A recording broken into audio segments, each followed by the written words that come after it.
Sylvania Southview's undefeated at the midway point of the season, and they take on the surprising Springfield Blue Devils. Alongside Tom Cole, I'm Todd Hostetler. Tom, there's an old axiom in sports says good defense always stops good offense. Well, Todd, you're absolutely right about that, and Southview has a lot of good defense. Yes, it's the backbone of Coach Mazey's program. They play solid, fundamental, in-your-face, tough defense, and they've got one of those clubs this year. And Springfield, on the other hand, is a very good offense with Eric Page and company. So if it is true that great defense beats good offense, then certainly favors Southview tonight. Well, let's talk about Springfield and Eric Page, because he has just been wreaking havoc against all the opponents he's faced this year. Well, EP is special. You get a look at him right now, and he has the ability. He makes these soft cuts, quick, subtle cuts. You can't buy those in a cereal box. And once he gets his shoulders north-south, there just is no stopping him. He is a very, very special, talented young high school athlete. And he's a guy that by himself gets about 28 points a game. Teams would love to average that. He gets that himself. Well, and they underestimate his ability to throw the football. He can throw the football. Eric Page, you see his numbers for the season right there. Well, 10 yards an average per toss. That's Tom Brady-esque kind of numbers. Absolutely.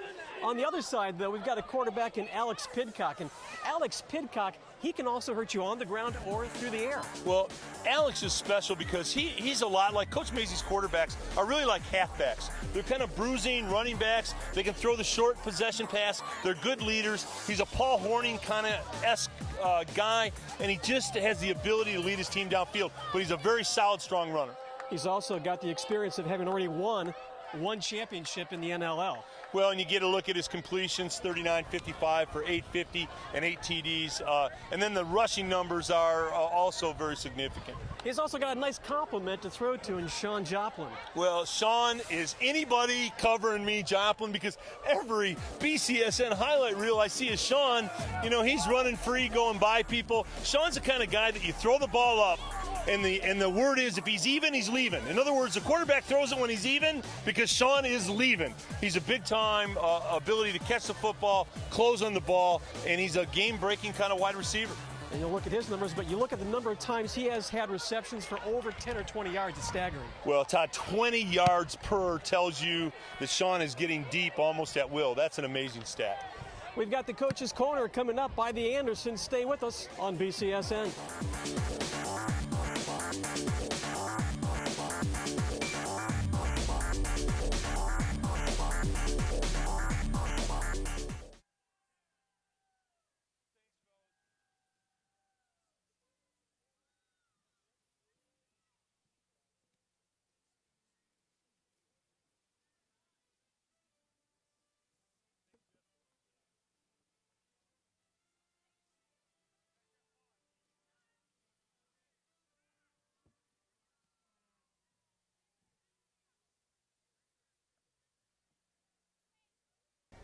Welcome to the Andersons Coaches.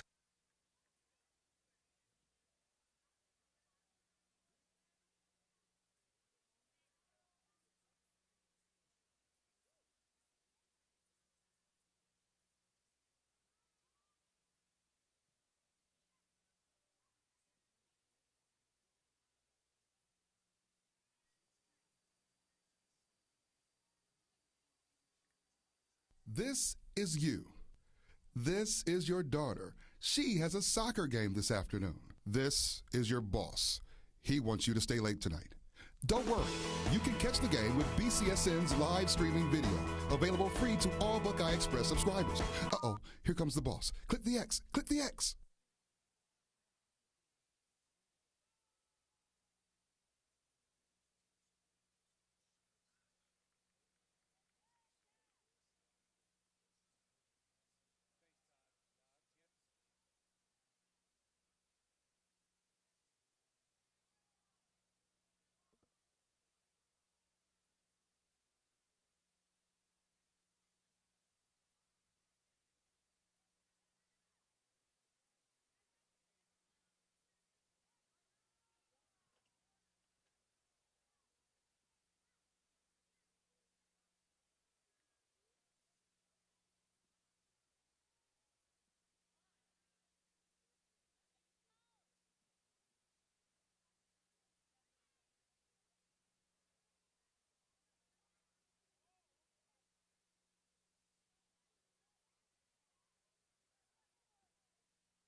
Welcome to the Andersons Coach's Corner. I'm joined by Coach Jim Mazies. Coach, first of all, congratulations. What a great start to your season. Thanks a lot. We're enjoying it. You guys look at a guy like Alex Pigcott, and he's had such a phenomenal year. Sean Joplin's a great compliment, but he's got so many. He's spread the ball around well. He's got a lot of good options at receiver. Absolutely. Jimmy Hall, Murphy's doing a nice job. There's all kinds of guys out there. There's 6 or 8 of them that do a good job catching the ball. When you put up 43 points a game, as you guys have done, that means the offensive line is also doing a lot of work and probably not getting due credit. A lot of they never do they? Exactly. God, all football coaches love offensive linemen. There's no doubt about it. But we had a lot of guys back on the offensive line, and they're a prideful bunch, and they want to run the football, and they get a little grumbly throwing it all the time. But that's a good thing. That's a good thing, and we're looking forward to good things out of them tonight. You also have a defense that has only allowed 8 points a game. You've got to be thrilled with their play this season. Well, they talk about not letting any, but I guess that's a high standard, and got a lot of guys back there too, doing a great job. Real fast secondary, some ornery linebackers, and some down and dirty defensive linemen. Coach, good luck tonight. Thanks a lot. We're going to turn it over to the other sidelines and Tom Cole. Thanks, Todd. Certainly an honor and a privilege to welcome in a great friend and a guy who's doing an outstanding job as head football coach at Springfield, Coach Dave Conley. Dave, the resurgence, you paid your dues, you suffered a little bit, in the early days, and now, you're scoring points, you're winning games. Talk about what that makes you feel like, you and your staff. Well, it makes us feel pretty good, but I think most importantly, we're winning the games kind of on the off field, being on time, being ready to go, not getting on that academic ineligibility. Those are the kind of things I really believe that put you over the top or put you over 500. And so we're going in the right direction, and this year it seems to be better than ever. Dave, looking at the Southview team, I'm not telling you something you don't know, for gosh sakes. I'm a master of the obvious, I guess. But, they got a pretty gosh darn good defense. And you've broken them down. You've looked at them in tape. Are you going to formationalize them, spread them out a little bit? What are your thoughts on Coach Mazies isn't going to get this, by the way, before the game. Yeah. What are you going to try and do? Well, I'll tell you what, we got to execute and we got to run that clock. So we're going to go the opposite tight and try to use the clock to our advantage. And hopefully we can execute that and slow this game down, because I don't think there's a chink in their armor out there. Okay, they're a very solid team. Yeah. Dave, EP Eric Page has done some amazing things for you on the field. We chatted a little bit off air. He's a little bit dinged up with a quad deal. So your thoughts on EP? Well, and it couldn't come at a worst time, so to speak, playing one of the best teams in the state. But, we still got 4 more games to go, and I need him healthy. And if we'll see at halftime how he feels, and we'll make that call at halftime. Dave, a surprise guy for you and your club, a guy that's really performed for you this year that maybe you didn't see that coming. This guy just kind of jumped out at you, and it's just really done an overall good job for you. Well, I think there's a couple of them. Damian Smith's really improved, number 20, our running back and defensive end. I'm real proud of the progress he's made since he was a freshman. So he would be one individual that I would say fits the bill, what you asked. Well, I can tell you, your father was one of the great physical therapists in football anywhere in the Toledo community. He's very proud of you, your staff, and what you've done, and we're looking forward to watching your fine team on BCSN tonight, Dave. I appreciate all the work you guys do. Thank you very much. Thanks, David. We'll be back with more football on Friday night, BCSN under the lights.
Miss a big game on BCSN this week?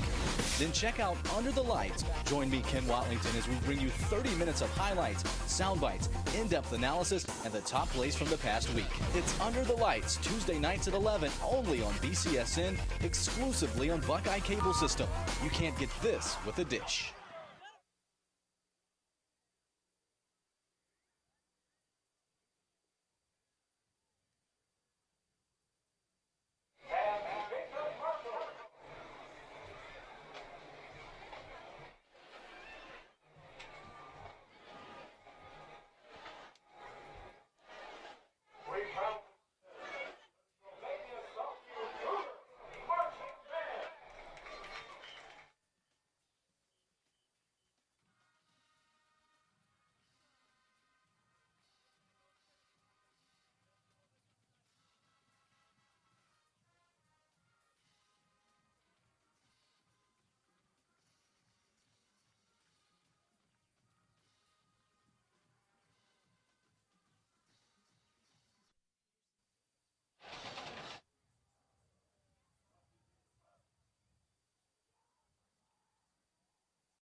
This is brought to you by Heavy.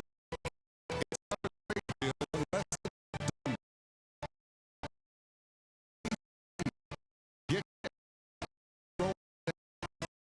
by the sports team of ProMedica Health System.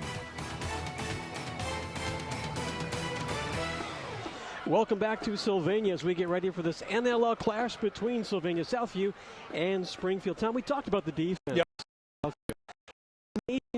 To under 10 game.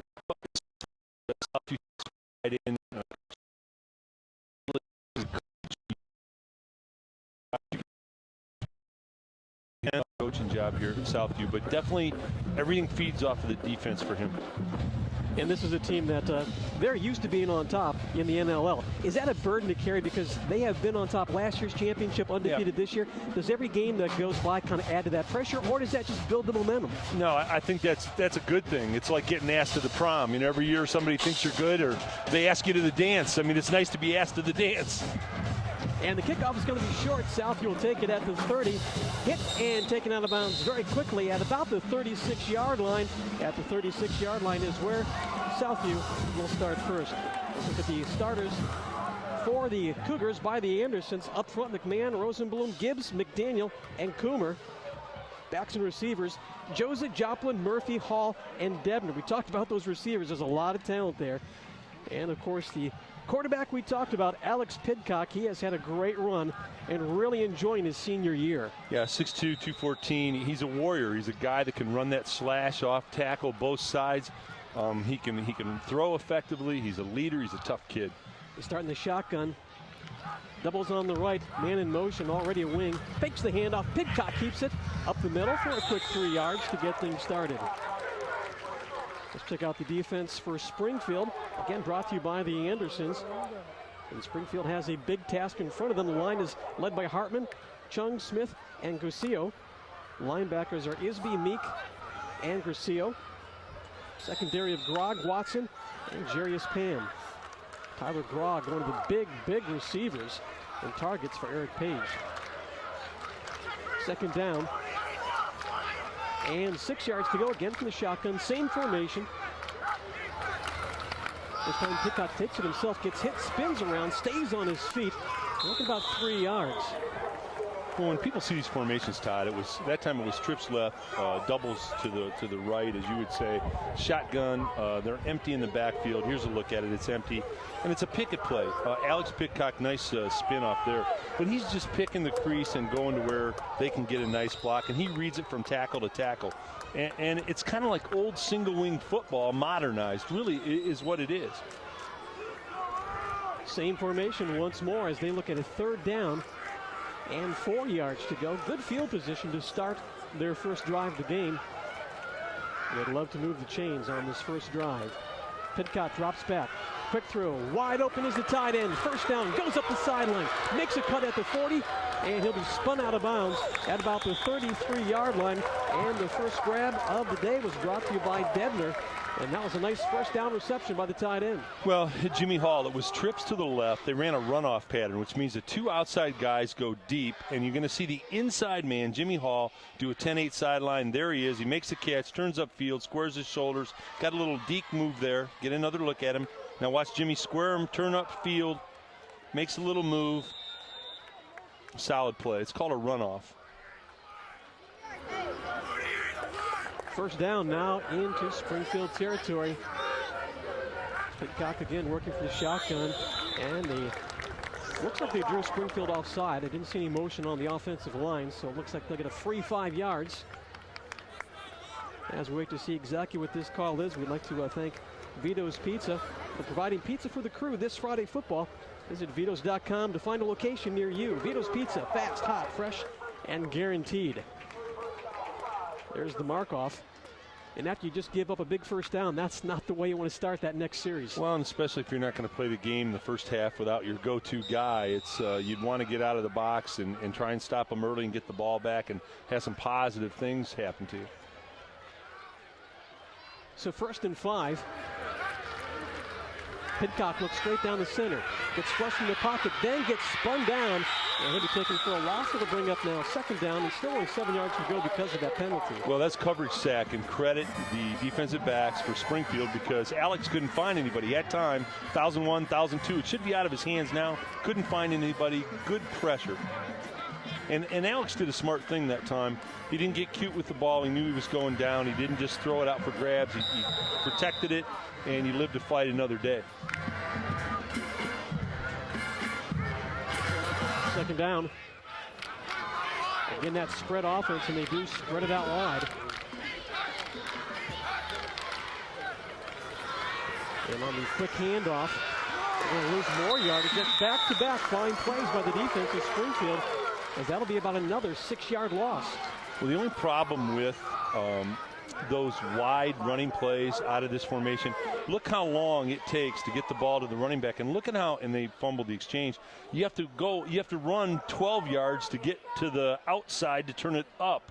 So it gives the defense an opportunity to contain and attack, which Springfield did very well there. They were looking at 1st and 5. Now they faced a 3rd and 14. So the first big test for this offense against the Springfield defense. Pitcock back in the pocket. Here comes the pressure. Dumps off the screen pass. That's taken by Jimmy Hall. He got away from the defenders. He heads for the sideline, taken out at about the 25-yard line. A nice play, but he'll come up about 2 yards shy of the first down. Well, good call by Coach Mazies and his staff. It was a middle screen, and Alex Pitcock, watch how he does it.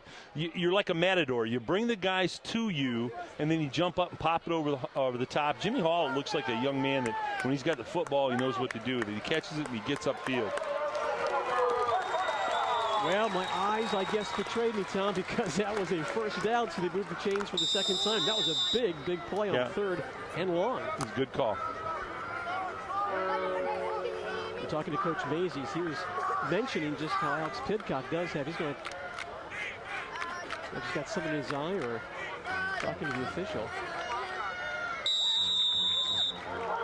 He's going to call a timeout. I think Alex lost his mouthpiece, basically, is what he's doing. He's said, he went to, what a smart young man. He goes to the striper and he says, "Sir, I lost my mouthpiece and I lost it somewhere around in this area." So the official, being the quality guy that he is, he says, "Let's get a timeout. Let's find it." They bring him out another one. The problem with the one that they're bringing, Alex, right now. It's not yours.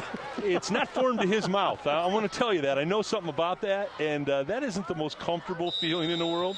And if it's somebody else's, that's a really uncomfortable feeling because you hope the guy's been using the mouthwash, but that isn't his mouthpiece. I guarantee you they don't have a spare for him. I guarantee you that one.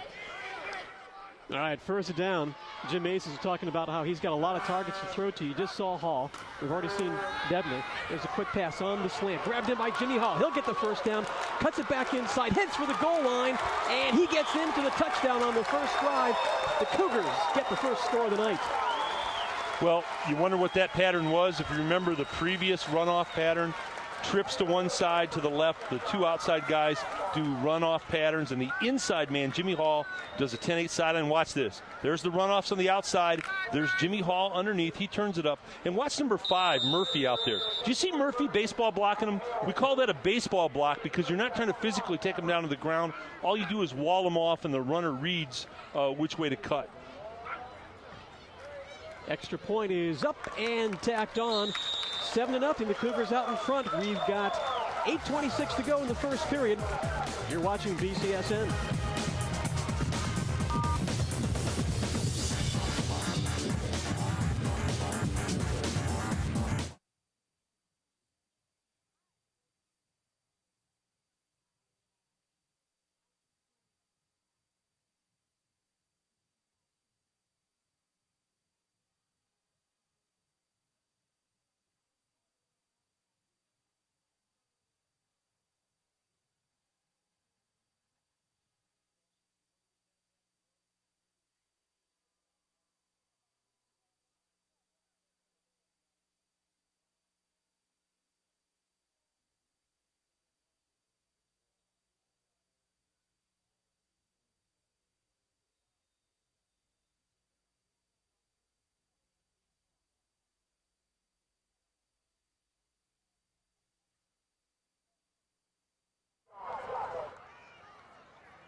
So with just under 8.5 minutes to go, Sylvania Southview gets a touchdown. Springfield to get their first go on offense.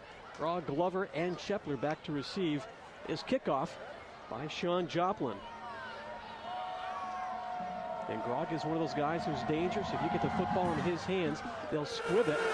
Taken by Glover at the 15-yard line. He goes right up the middle, looks for a block, sprints right through the hole, and then almost got a second hole, but good starting position to the 42. Let's go back to Jimmy Hall. He was the big play guy. Well, it's the same pattern. They ran it twice. It's trips to the left. Now watch Jimmy. The two outside guys run deep. That's called the runoff. Jimmy comes underneath with a 10-8, catches it, turns upside. But now watch 5, Murphy. You see him baseball blocking the DB and moving him off. That play is run with precision.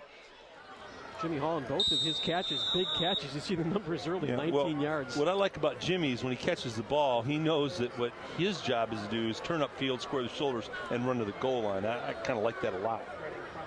And at quarterback, it's going to be Dirk Ruckman to start off this first half. You see they spread things out. One man in the backfield, along with Rucker. It's Damian Smith. Rucker keeps it himself. He'll get a quick 4 yards. And we check out the starters for the Springfield Blue Devils. Brought to you by the YMCA and the JCC of Greater Toledo. Rodriguez, Iwagu, Shock, Bath, and Apostolin on the front line. Smith, Shepler, Grog, Glover, and Isby.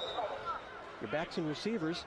And there's your quarterback. That's a lot of pressure on Dirk Ruckman. He's got to fill that gap, which has been so admirably carried so far this season. Well, it's like having to fill in for Superman in a way. I mean, the kind of numbers that Eric Page was putting on the board. If you're wondering where he is again, we're told that in the second half that things go well, that he'll be in the ballgame. So we'll see. There's the quick pitch to Smith, and he doesn't even make it back to the line of scrimmage. Nice open field tackle as he was brought down by Coleman. Let's check out the defensive starters for the Cougars of Sylvania Southview. Strickland, Brown, McMahon, and Graysick, Coleman, Isley, and Stichter. And your secondary, May Hall, Gant, and Bernard Pinckney. Bernard Pinckney, another one of those very gifted receivers. The quarterback Pidcock has the option to go to. He's had some big plays this season as well. Third down, 7 yards to go, near midfield. Much more compact, not spreading it out. Rolling out, getting pressure from behind, dumps it off. The receiver wasn't even looking, and that was very near an interception. It was actually closer to Gant. Well, it's a very tough job when you haven't had that many reps at quarterback. You're coming in a game like this and expected to run the offense. You get a look at number 3, Dirk Ruckman. Coach is saying, okay, a little pat on the helmet, son, you're going to be fine.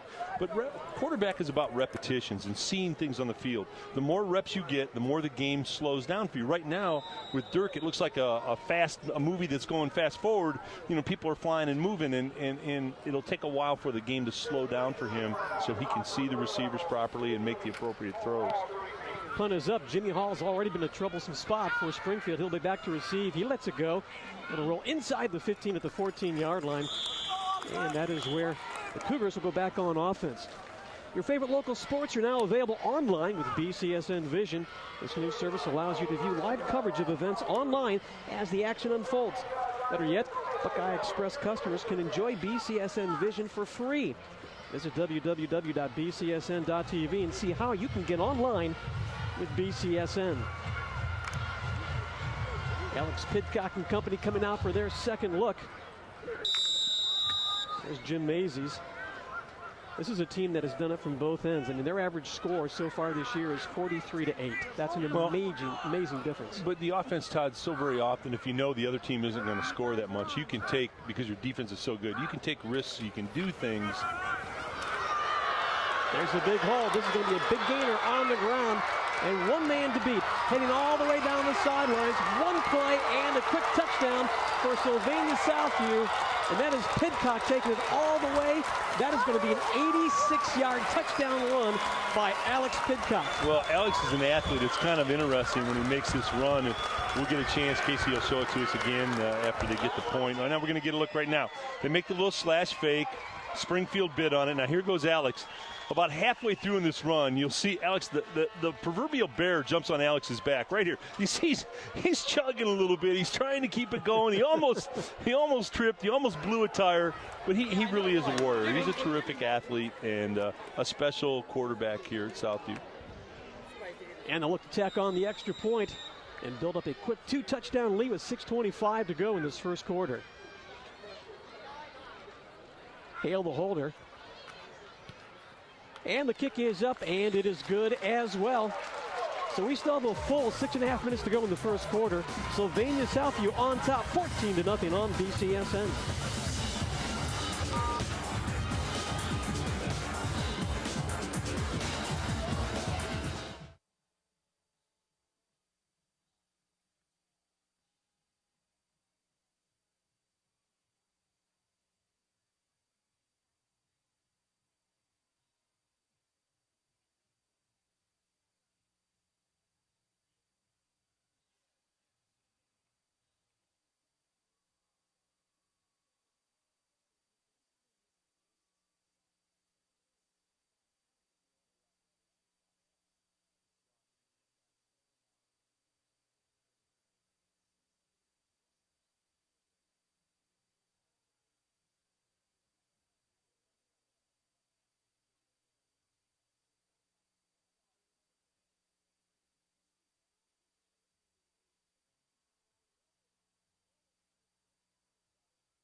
Welcome back once again as Sylvania Southview has opened up a quick lead, and this really puts a lot of pressure on Springfield on this drive to at the very least pick up a few first downs and keep that offense off the field. Well, absolutely. You get a good look at Alex Pidcock. He's such a terrific athlete, but it's tough for Springfield when you lose your Superman guy, who Eric Page has been. And yeah. I mean, you just have to look at the stats when you're putting on those kind of numbers. That's very difficult. You don't replace a guy like that. But watch the end run for Alex Pidcock. Now here he's just about. He looks kind of like a Volkswagen in the Indy 500 right here. He's just about ready to blow a tire. Right. Come on, here comes Alex. Yeah, he blew the tire right there. Oh, man. It's a heck of a run. You talked about Eric Page and how difficult he is to replace, and it's for reasons like this. The rushing leaders of the NLL, he sits atop, and you can see Pidcock, well, he's gaining some ground with that 86-yarder he had, but that's such a huge disparity. Yeah, when Page has rushed already for 1,200 and thrown for 1,200, those are numbers that are very, very difficult to replace. You don't replace. I'm sorry, Todd. You don't replace those numbers, and that's a really difficult thing for this Springfield team to try to adjust to tonight. I mean, let's be honest about it. You don't replace a guy like that. That's just extremely difficult in high school football. And that's one of the downsides of having one guy that is that featured. If he does go down, it does leave problems. Oh, no question about that, Todd. That's absolutely correct. Well, Shepler's going to be quarterbacking, and we did hear that even as a wide receiver, he would be in some plays to quarterback. So we'll see both he and also Ruckman today. And they'll work from the shotgun once more. High snap, pulls it down. Pressure right away. He gets away from it. Has a nice pickup. First down, down the sideline. He got away from one tackler, and that's a nice, almost 20-yard pickup for Shepler. Well, Tony did a good job there. They have him spread, shotgun snap to Tony, and it's just to read it again, a picket play for him. Here he goes. He's looking. It's run all the way. It was never going to be a pass. The receivers run everybody off, and Tony picks the crease and does a really nice job with it. You know, with quarterback position today with the spread offense, a lot of people can play quarterback. Ronnie Brown did it with the Dolphins over the last weekend and tore the Patriots apart. I mean, they can put a running back there. You can put a wide receiver back there. So it does give you some flexibility when you're running this type offense from the quarterback position. Ray Watson is in at one of the wide receiver spots. Again, they look at the shotgun, and again, Shepler keeping. Nice move by Shepler once more. He's got a nice pickup of about 8 yards. He's shown some nice initial moves in the backfield to get himself free. Well, the first, you're right, Todd. The first move, the nice deke move, and maybe we get a little spy at this if Casey would be nice to us. Here, thanks, Casey. Watch this. Watch him deke him right here. That's a pretty, he gives him the leg, takes it away, and gets to the outside. Nice move by Tony. Now you can see on that replay that real nice leg work. So it's second down, only 1 yard to go to move the chains, and they are in to Southview territory. And we've talked about how it's important to at least have a sustained drive. They've got that first down of the game. Well, you've got to get some momentum going and get things going your way a little bit. Southview's kind of headed all their way in the start of this ball game, so you need to make something happen. And there's bad news as that gets away from the handoff, and right on top of it was the Southview Cougars. Picking that one up was Stricker. And that stops any kind of momentum that Springfield hoped to pick up. Well, I don't know. I think, you know, on that play, it almost looked like Tony was going to give, and then he decided to pull it out at the end, and that's where the exchange problem occurred. But that's also part of the problem of playing a lot of guys back there and rotating them in because, you know, they don't have that many snaps. They're not as used to handling the ball, and you do get some exchange problem. Superb field position for the Cougars to start their third drive of the game. Now from a more traditional I formation. Hale, a quarterback, hands it off. Rolling through the line was Joza, and Joza's got about 5 yards on that first down carry. Well, just looking at Springfield tonight on defense, they just don't look like they have that zip, and I think nothing pejorative to the kids. It's just, I think when you know your guy who's kind of been the featured guy and been one of the best backs in Northwestern Ohio isn't playing in the first half, I think it takes a little bit of wind out of your sails, and it does affect you mentally. Hand off to Joza again on a little misdirection. He's got the first down, then he gets collared and brought down, but that's a big pickup. 15 yards for Joza, and they'll move the chains again, and here comes that Cougar offense. Yeah, well, you know, and a big part I think that goes unnoticed with the Southview offense, and watch this. Here's a little slash play. Good block on the outside, 66. We got to give him his props, Todd. That is really a nice turnout.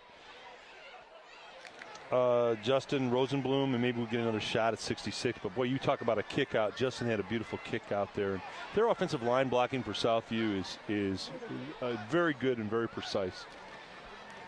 Fakes the handoff on the keeper. Hale, he gets brought down, but he'll move the chains again as he is up inside the red zone at the 15-yard line. It is all clicking for this offense for the Cougars. Well, the way they coach the quarterbacks at Southview, I mean, it's done very well because within the scheme of what they want them to do, they run between the tackles, they fake the ball very proficiently, and they throw the medium to short pass well. And all of them seem to do it. They're all schooled in those fundamentals, and they execute it very well. Hale continues this drive for the Cougars. Working from the I formation, one receiver on either side. That was a mishandled snap, but still gets the handoff off and then collared and brought down after an 8-yard pickup was Joza. That was a good job by Hale because that snap kind of slipping out of his fingers. Well, one thing you're seeing on the defense with Springfield is they're not tackling well, and I don't think I'm talking out of school here when you watch it. Tackling is, you've got to drive through the ball carrier, and they're doing a lot of grabbing right now, and they're not tackling. And if you don't tackle these Southview backs, you're going to be changing light bulbs on the scoreboard, in the third quarter. I mean, you've got to come up and wrap them up appropriately. Full house backfield on the 2nd down and 2 yards to go for the Cougars. Hale goes to the tailback. Tailback pulls his way forward. Did he get across the line? Waiting for the call. They're going to say he's just short. And Stanley, who came up just shy of the goal line. Well, old Stan's hit in there pretty good. You get it, power eye right, watch Stans. He gets it, boom, drops his shoulder. When you go goal line, that's what you want. And Mr. Stanley did exactly what you asked a back to do in the goal line. Square your shoulders and get up in the blocking chute and get what's there. That's a good job. 1st and goal to go. Again, the full house backfield. Stanley once again. He gets popped right at the goal line, but he gets his way in. 3rd touchdown of the 1st quarter for the Cougars, courtesy Stanley, and it is 20-0, pending the extra point. Yeah, and Drew will be the first guy to go back to the sideline and tell the guys up front, because Drew knows, get a look at 22, Drew Stanley, a fine student athlete, that he knows that the reason he got in there is the big, ugly guys up front. Those guys came off the ball and made space for him. Stickler looking to add on one more extra point. Ball is down. That kick is a little bit errant. It's going to go just off to the left, so they don't get the extra point. But with 2:10 left to go in the 1st, the Cougars have now opened up a 20-0 lead over the Springfield Blue Devils.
Welcome back once more in time. Right now, Springfield has to feel somewhat shell-shocked.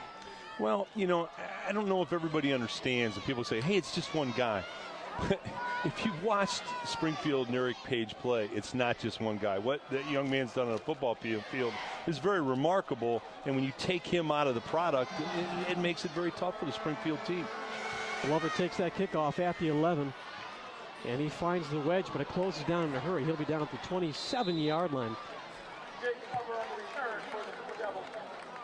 Let's go back to the touchdown, Tom. Touchdown number 3 in the 1st quarter. Yeah, watch 57. Watch 57 turn up. There you go. You see that block? See how he got in the shoulder into him and just kicked him out enough for Drew to get in there?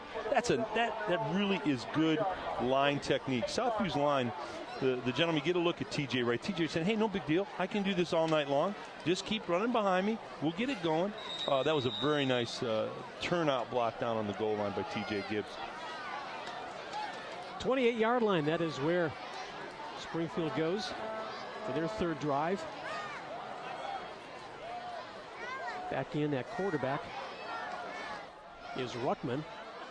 He was there for the 1st series.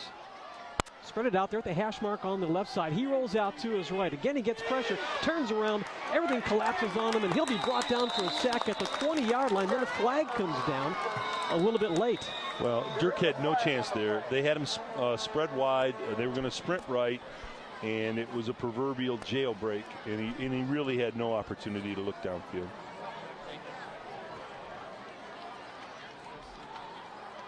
And that's going to be further bad news, and that's the way it goes sometimes in football. Once things start rolling the wrong way, they just kind of pile up.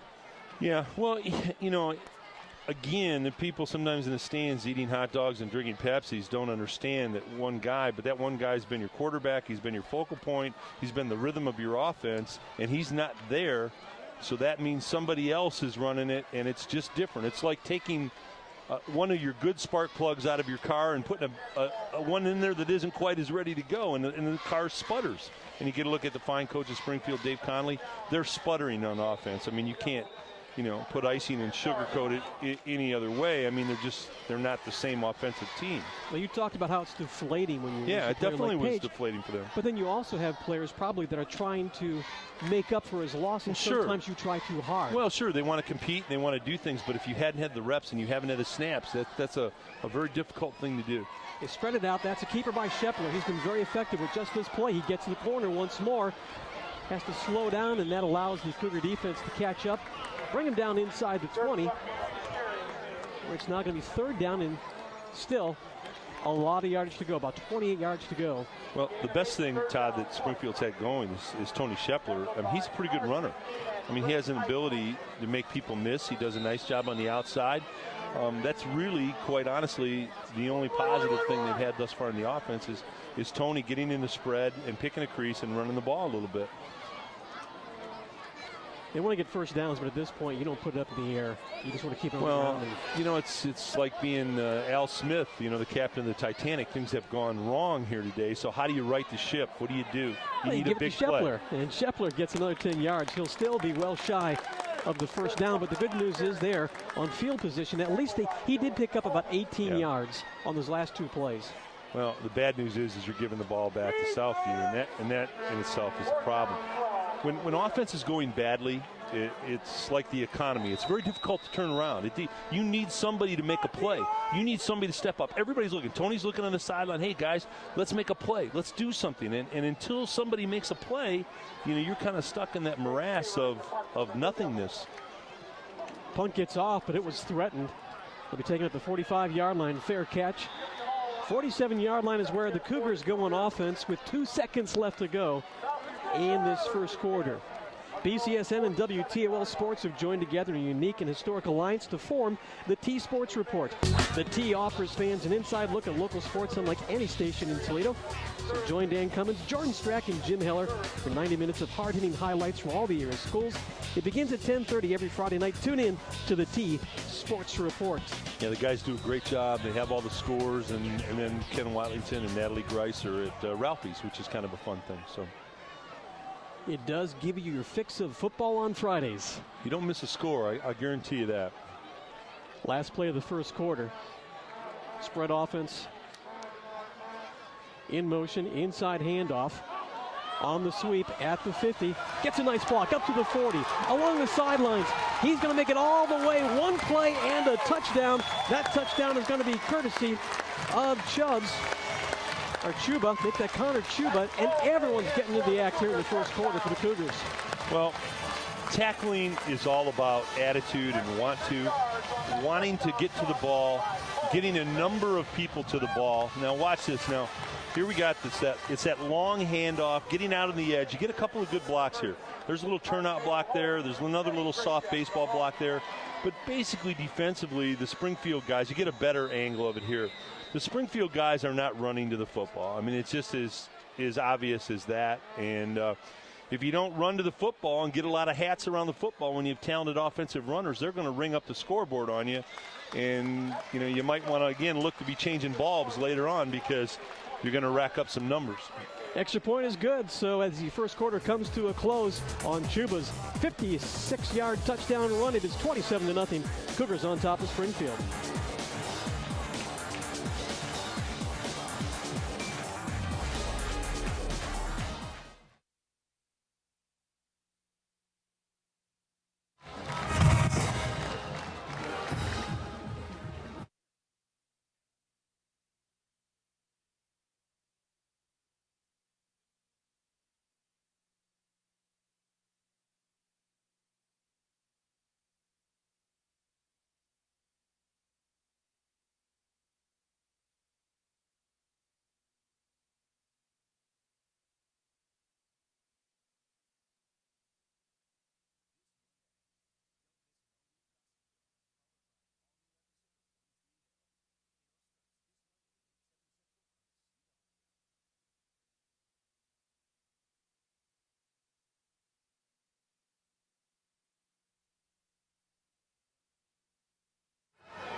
So kick off. There's May, who just had the touchdown run. And I'll tell you what, Tom, you've been in this position before, haven't you? This is hard for the Springfield sideline. Yeah, you're taking it. You're on the other side of the score. They're a good football team. They're a little deflated. Their go-to guy hasn't been there tonight. Football players don't make excuses. But what do you say as a coach to your guys? You're down 27-0. You've got to play a whole nother quarter in the first half. I'll tell you what the heck you say to the guys. Hey, guys.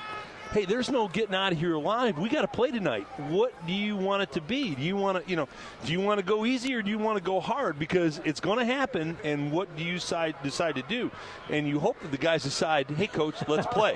I mean, it really comes down to a simple fact of, hey, you got to rebuckle your chin strap, pull your socks up, and say, hey, we got to play.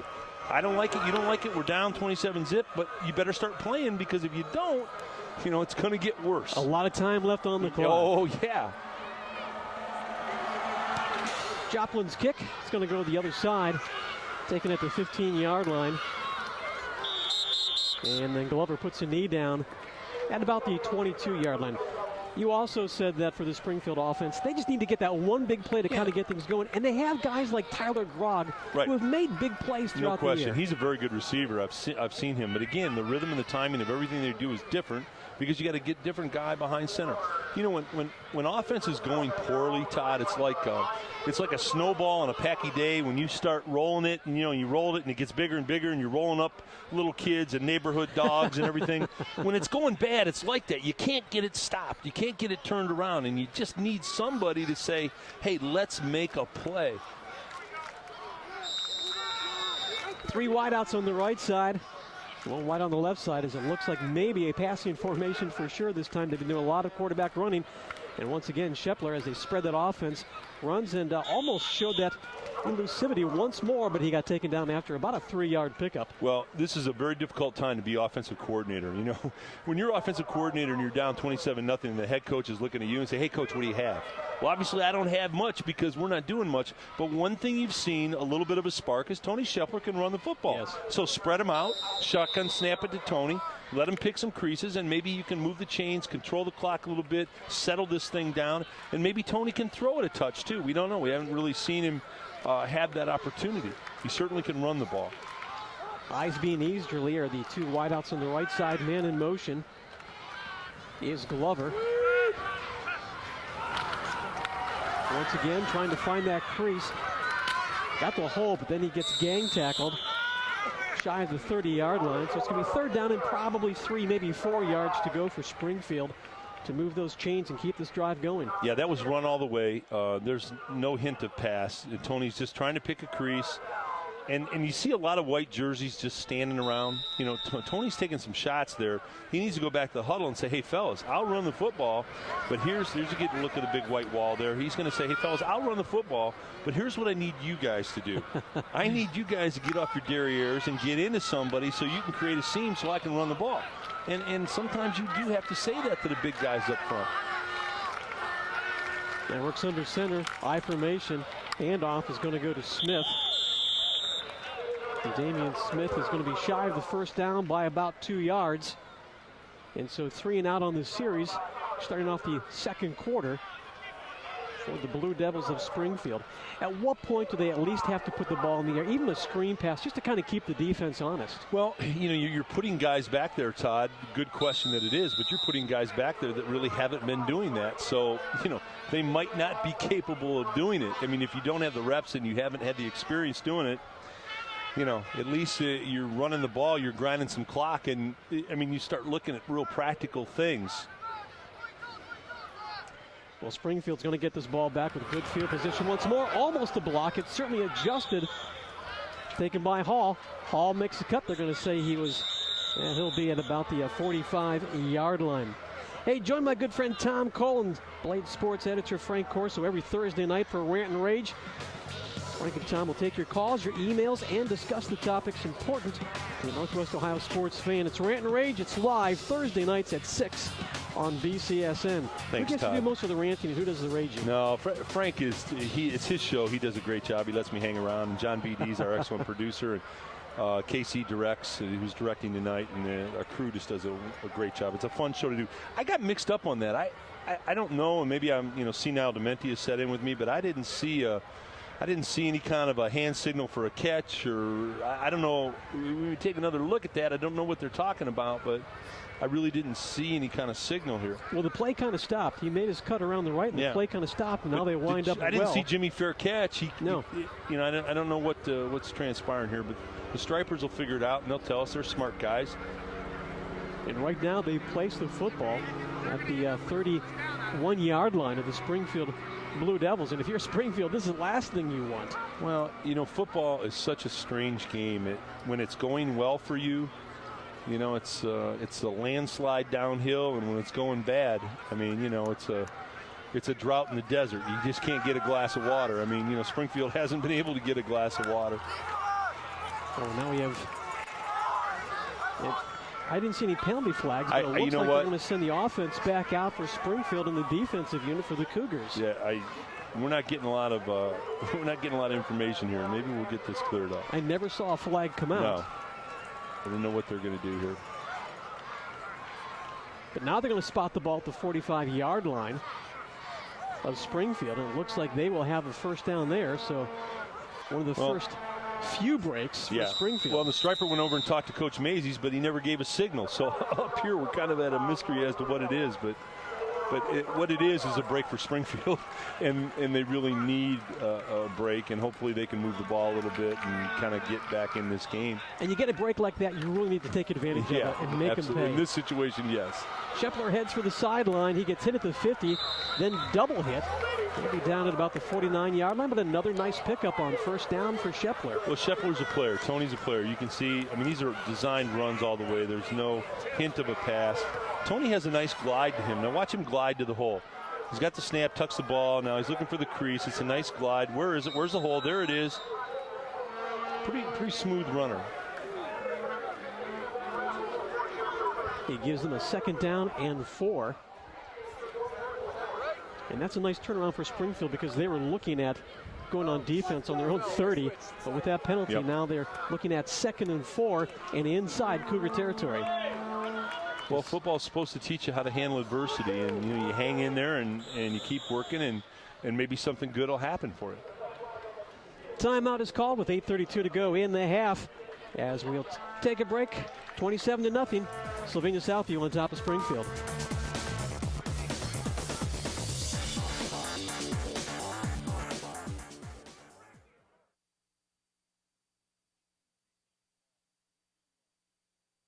It's true. Yeah, well, he didn't give us any signal, though. That's what part I didn't get.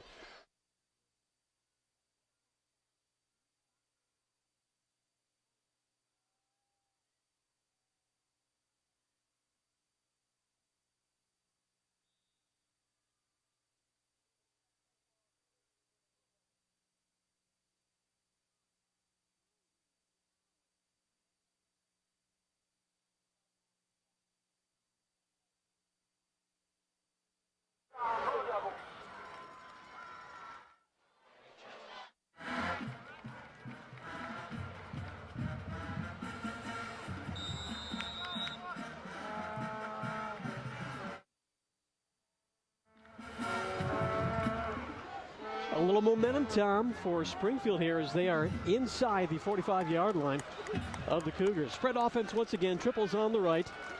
Giving some different looks to the defense of the Cougars. Scheffler fakes the pass, tries to find a hole. He falls forward. I'll tell you what, he always looks like he's going to go down, and he still picks up about 3 or 4 more yards. I'll give number 10, Tony Scheffler, a ton of credit for Springfield right now. Tony's been whacked a couple times. He's been hit more than 2 episodes of The Sopranos. I mean, he's taken some big time hits. Tony, I hope he's okay, because he's taking some hits. He's running a little straight up and down. And gosh, I would hope the big guys up front for Springfield get fired up and start coming off the ball and blocking, because Tony can run the football. I mean, he's shown that he can run the ball. Again, triples on the right, 1 receiver on the left. Ruckman is back in for Springfield from the shotgun. Here comes the pressure, inside handoff, and Smith has nowhere to go. That's going to bring up 3rd down, about 8 yards to go. Well, you can definitely see it's different when Tony Scheffler's back there getting the snap. He's a pretty confident, accomplished, athletic guy, and you can tell that he can run the football. some of the other guys aren't quite as accomplished. But if you don't, running the football when you don't get any opportunity at the line of scrimmage is very difficult. Yeah, by the time he had the ball in the gut, there was already some hands grabbing for his jersey. The big white wall up front for Springfield Blue Devils has to start coming off the ball a little bit.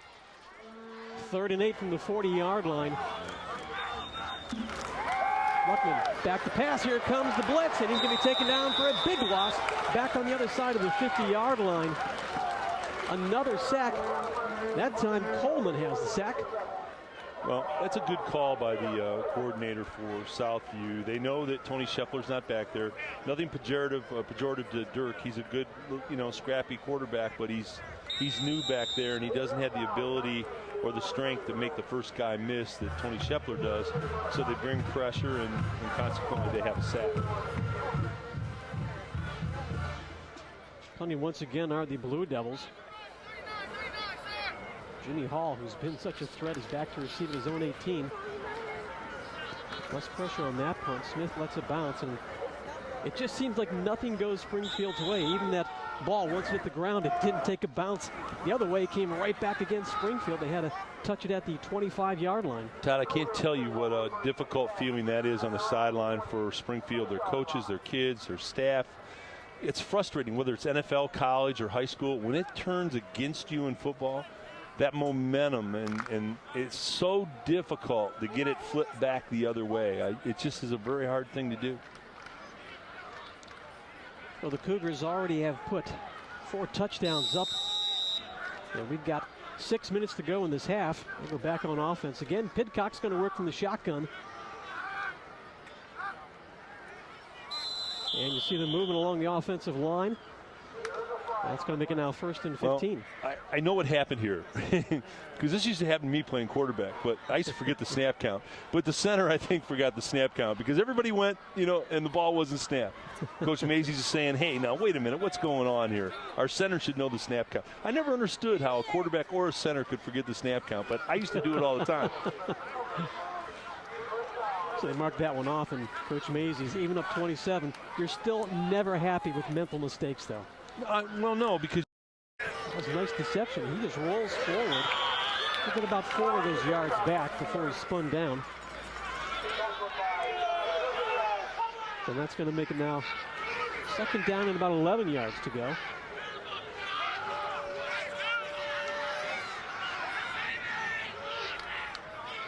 And for the Cougars, they've been clicking on all cylinders. We talked about their offense averaging 43 points a game, and you can see why. They've got a lot of weapons, and they haven't even used a lot of their weapons. Yeah. Murphy hasn't touched the ball yet. Well, they have a system, and it's an offensive system that the kids are comfortable with. They all know it. They're plugged into their roles, and they execute it pretty gosh darn well. Joplin also has yet to make any contact with the football. We're looking at Joplin right there. It's a one-on-one situation. Grog tried to slide it away. He missed it. And just like that, Joplin gets that big play we were talking about. That's a touchdown that's going to go 74 yards for the touchdown to Sean Joplin. Well, he got his touchdown. Well, they heard you up here, Todd, and it was very prophetic on your part. It was a go fade, which means the wide receiver is on an angle down the sideline. And really, it's a great pass for the quarterback, Alex Pidcock. You see him, he just winds up, throws it as far as he can down the sideline, and it's a perfect in stride to Sean Joplin, and he takes it to the house. And that builds it up to 33-0. And Stickler's going to try to stick on the extra point. Snap is down, the kick is up, and this time it is good. So with under 5 minutes to go, it is now 34-0. The Cougars on top of the Blue Devils.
There's Sean Joplin. He's got to be sucking for a little air after that 74-yard touchdown jump. He's got to feel good about that. Well, Sean's a terrific receiver. I think he's a D1 kind of guy. But what happens, people ask, well, why do they get so open? What happens is Southview pounds you with the running game, and it makes you creep up and put more people in the box. Then when they do decide to throw the ball, it's one-on-one on the outside, and Sean has the ability to run by a lot of high school youngsters. And Alex, it was a go fade. Maybe, Casey is nice to us. He'll let us see it again after the kickoff. It was a go fade, which means the receiver takes an arc angle on the sideline and sprints down the sideline as fast as he can. And Alex Pitcock winds up and throws it as far as he can on the sideline, which means either his guy gets it or nobody gets it. And that's what makes it an effective toss. Well, Tyler Grog got his hands up and was waving. I thought he might actually deflect it, but as all things have not gone their way, right into the arms of Joplin, and another touchdown. Springfield back on offense. Hey, tune in to Inside the Red Zone Wednesdays as Joe Riknowski, Matt Davis, and Mike Jewell head to the area football practices. The guys are going to take a look at this week's highlights and then break down next week's big matchups. It's Inside the Red Zone. It airs this Wednesday at 6 o'clock on BCSN. Another great show for us. Good source of information. Hey, Super Joe's great, and Mike and Matt, Mike Jewell and Matt Davis know their football. I mean, they tell you everything that you need to know that's going on in high school football. All right, Casey's not mad at us. He's going to give it to us. Here's the go fade. Alex winds up and throws it as far as he can. You notice how Sean Joplin had his head on the ball the whole way? Yeah. That's called labeling the ball. That is good receiving technique. And then once Sean catches it, he has the speed to just basically outrun the defense. Shepler has a pass toward the sideline. Got Glover. Glover slides down. It looks like he'll get a first down. And Springfield needed that, both the first down and the pass completion. That was a nice throw by Tony Shepler, and Jake Glover made a nice catch. Good throw, good catch. It would be very important with 4:46 on the clock if Springfield could get a drive here, get something going at the half with a score on the board. And somebody might say, well, 34-7, what does that mean? Trust me, that would be huge to go into halftime, to drive down and get a score. That would mean a lot.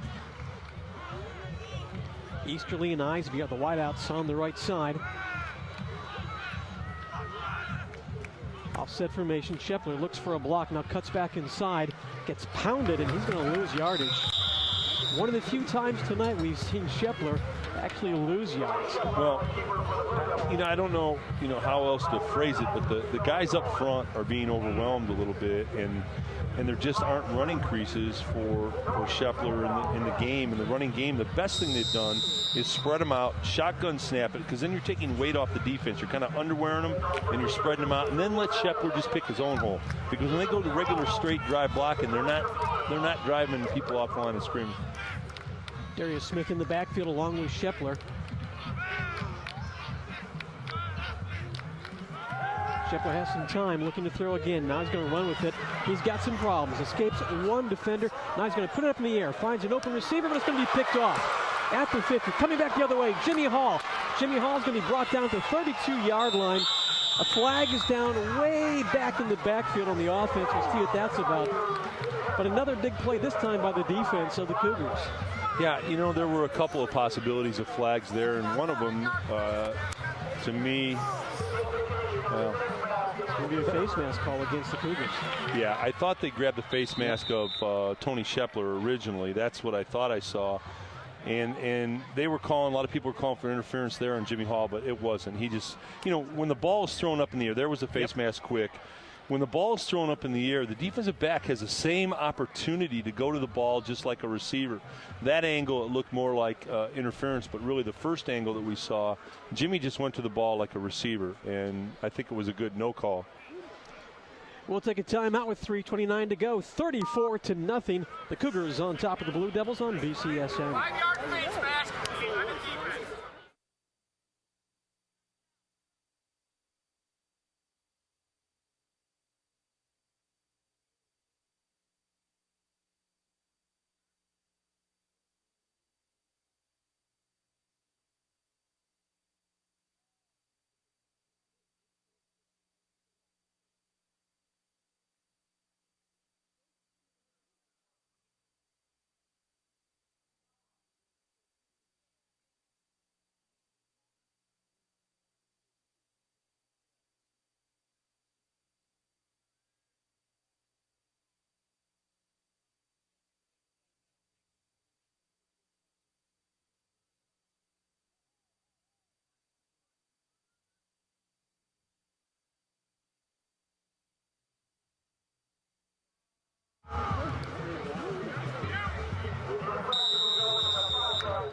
Tom, let's go back to that last play, the interception, but it's waved off because of the penalty. Yep. Well, Tony's looking for somebody. He gets out on the edge. Now, right there, see, anytime you see the great camera shot, guys, anytime you see the quarterback's head or on the running back, their head dip down like that, that's a face mask. Good call by the Stripers. They were right on that. Second down and 5. The ball is loose. The Cougars are going to pick it up. Maybe Scheffler got it. Nope, the Cougars back on top. Another big turnover. So they didn't get the interception. That was waved off. They come back the next play. Yeah. I'll take it now on a fumble. Well, you know what? I feel for the Springfield kids and their coaches right now. They are they've had a really nice football season thus far. They're a good school, great kids, well coached. But you could just see that they were a little deflated tonight without their go-to guy, and it's kind of snowballed. And Southview's a very good football team, and it's been a prize. If it were a prize fight, you know, right now you'd kind of stop it. I mean, it just has not gone well. Two wideouts on either side, a wingback. Again, Pidcock from the shotgun. Scans the field, has time, throws, finds the open man, Jimmy Hall. He's wrestled down right away, but not before he gets 8 more yards on that pickup. Well, now that's I'm sorry, Todd. Now that's the way you come up and tackle. Ray Watson, number 4. That's the way you come up and stuff it. Nice job. Ball 4 left to go before the half. Get a good look at Ray. That's the way you come up and tackle. That's an excellent job. Now watch this. Jimmy Hall's a good-looking tight end. They shoot. It's that runoff pattern again. 24 comes up and you see. That's the way you finish him off. We give 24 his props too for Springfield. That's a nice job. Hale hands it off. Chris Isby. Joseph gets up to about the 15-yard line. You know, Southview, Todd has run that play successfully every time tonight. By runoff, I mean they go trips. The 2 outside guys run off deep. The inside guy, Jimmy Hall, runs a 10-8 sideline, and nobody picks him up. He's kind of running free. He's done a nice job of adding yards after the catch, too. Boy, he's a good-looking tight end, I'll tell you what. You could definitely design some plays for that young man. He's very impressive. Joe's in the backfield along with Hale from the shotgun. Hale looks to his left, fires across the middle. He had Joplin open, but just threw it a bit over and behind Joplin. That's going to bring up second down. Well, I'll tell you what, they had skinny posts, and that was a touchdown, and Mr. Hale threw the ball pretty well. He had a lot of salsa on this. Watch this. Skinny post, looking for Joplin. Here it is. You know, that's really on Sean. Sean's got to get his hands in position to catch that. He knows it's coming quick, and it's coming with a little salsa on it. And when Sean looks back at that in the tape, he'll say, hey, you know, I should have had that ball because that was thrown about where it needs to be thrown. So now 2nd and 10 inside the red zone. Joseph takes the handoff. Nope, it's going to be kept. And going in almost untouched after he got past that line of scrimmage. Hale rumbles in for an 18-yard touchdown run. And hitting the 40 mark in points here in the first half are the Sylvania Southview Cougars. Well, you get a good look. Nice fake by Mike Hale. He just runs a slash play off tackle. And people might be watching, you know, the people that are watching home are saying, well, why can't they find the ball? I'll tell you, when you're back in the secondary from the safety positions and the linebacker positions, and they make those single wing fakes and that crossing action by the backs, it is very difficult to find the ball, and that's why people come free on those plays. Stickler looking to add the extra point. It is up, and it is going to be good. 2:13 left to go before the half. 41-0. The Cougars on top of the Blue Devils.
Sylvania Southview continuing to roll up the points, 41-0. 2 minutes and 13 seconds left to go before the half. Stay with us for the Oregon City Schools halftime show. Right now, Springfield, though, then we get some points on the board before this half. Well, Todd, it's a tale of two teams, and one is that Southview is going to be a playoff team. They're a first-class Division II club, and they're going to make a great run this year. Nice tackle. Nice open field tackle. He is brought down by Jimmy Hall on special teams. I'm wondering if Jimmy's going to be parking cars later tonight, because he's pretty much done anything he asked him to do. And the other tale, the other team is Springfield is a good team. They have outstanding coaches. It's a great school. But they were deflated tonight in the first half, and you can understand it. You know, when your go-to guy who's been so dramatic and impactful for you is not there, people say, well, you know, other people step up. Well, you can say that when you have a special guy back there. It is a deflating thing, and I just think Southview's very good, and Springfield's been a little deflated tonight. Plus, the rest of the team is used to the timing they have under Eric Page. Absolutely. High snap. Ruckman hands it off. Smith had a little hole, then he gets stood up after about a 2-yard pickup and then thrust back the other way. You know, I'm not in any way comparing Eric Page to Tom Brady, but when Tom Brady doesn't line up for the Patriots, they're a very good Super Bowl football team. Nothing pejorative to Matt Castle, but they got handled pretty well last week, and I have a feeling if Brady would have played, they would have been a little different club. We got a timeout with under 2 minutes to go before the Oregon City Schools halftime show. Stay right here on BCSN.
You get to see all the local games on BCSN 24 hours a day. But what about the student athletes and coaches that make it all happen?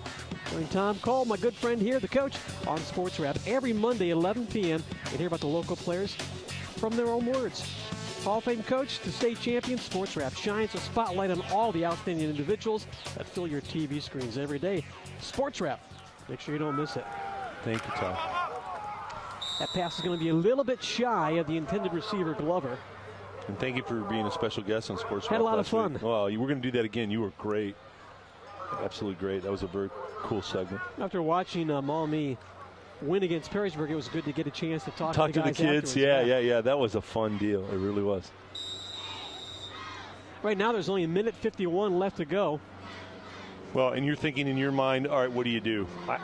Be honest with you, and it may sound stupid, and it won't be the last time I say something stupid, but I'm not really looking to throw the ball here. Let's just run it, get out of here, get in the locker room, let's regroup. I don't need to throw it up, pick, run back. I mean, I think you need to just minimize the damage. That's what I would do at this point in time. And Ruckman's going to have nowhere to run. He looked like he might try to pitch it to Smith. Wisely pulled it back down. He's going to lose yardage. And a timeout's going to be called by the Cougars with 1:43 left to go, and they're going to get this football back in excellent field position. And more bad news, Jimmy Hall is back to receive this punt, and he's done a lot of damage already against the Blue Devils. He is really a good-looking athlete. Jimmy's a junior. He's 6'1", 190, and I'll tell you what, he looks like a D1 kind of guy that could play on Saturday in college. I mean, he can do a lot of things.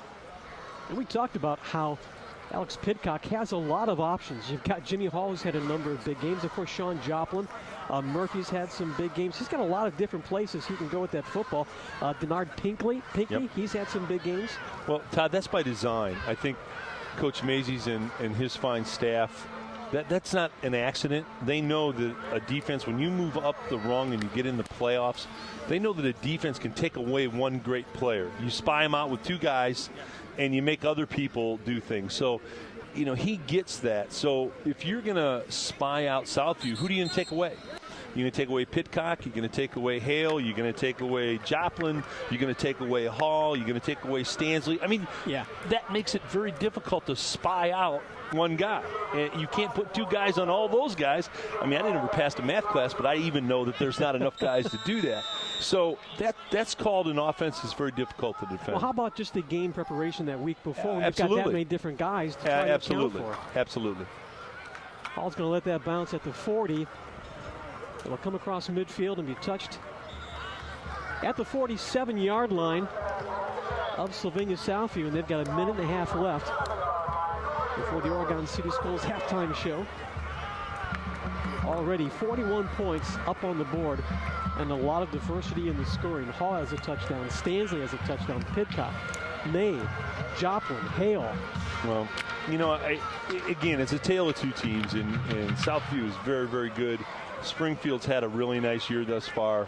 They're a little deflated tonight because their guy isn't playing in the first half, and it hurt them a lot. It hurt them from an attitudinal standpoint, and they haven't played well defensively, and they haven't blocked offensively.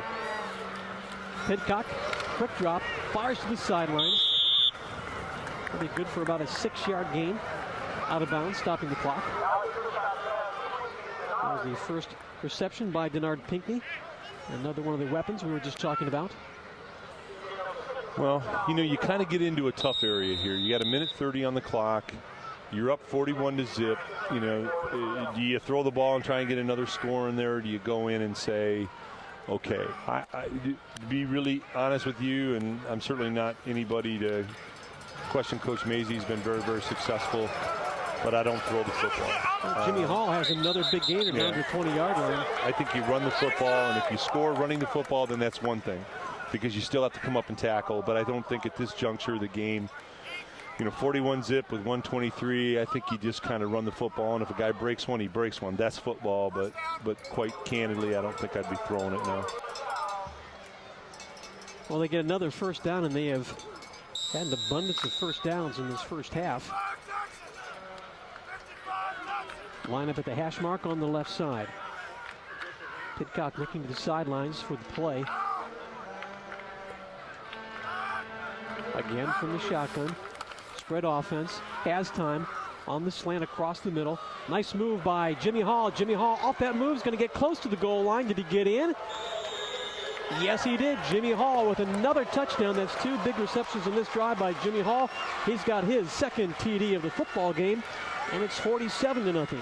Yeah, I really disagree with that, and I would tell it to Coach's face, and I just think at this juncture of the game, you don't throw the ball. You just it's a nice throw and it's a good catch, and Jimmy Hall proved that he's a very, very good Division I kind of athlete, and he's going to play on Saturdays, no question. But you run the ball there, and if they break it on the run, that's fine. But it's an unwritten rule that you kind of don't do that when you're up the way they're up.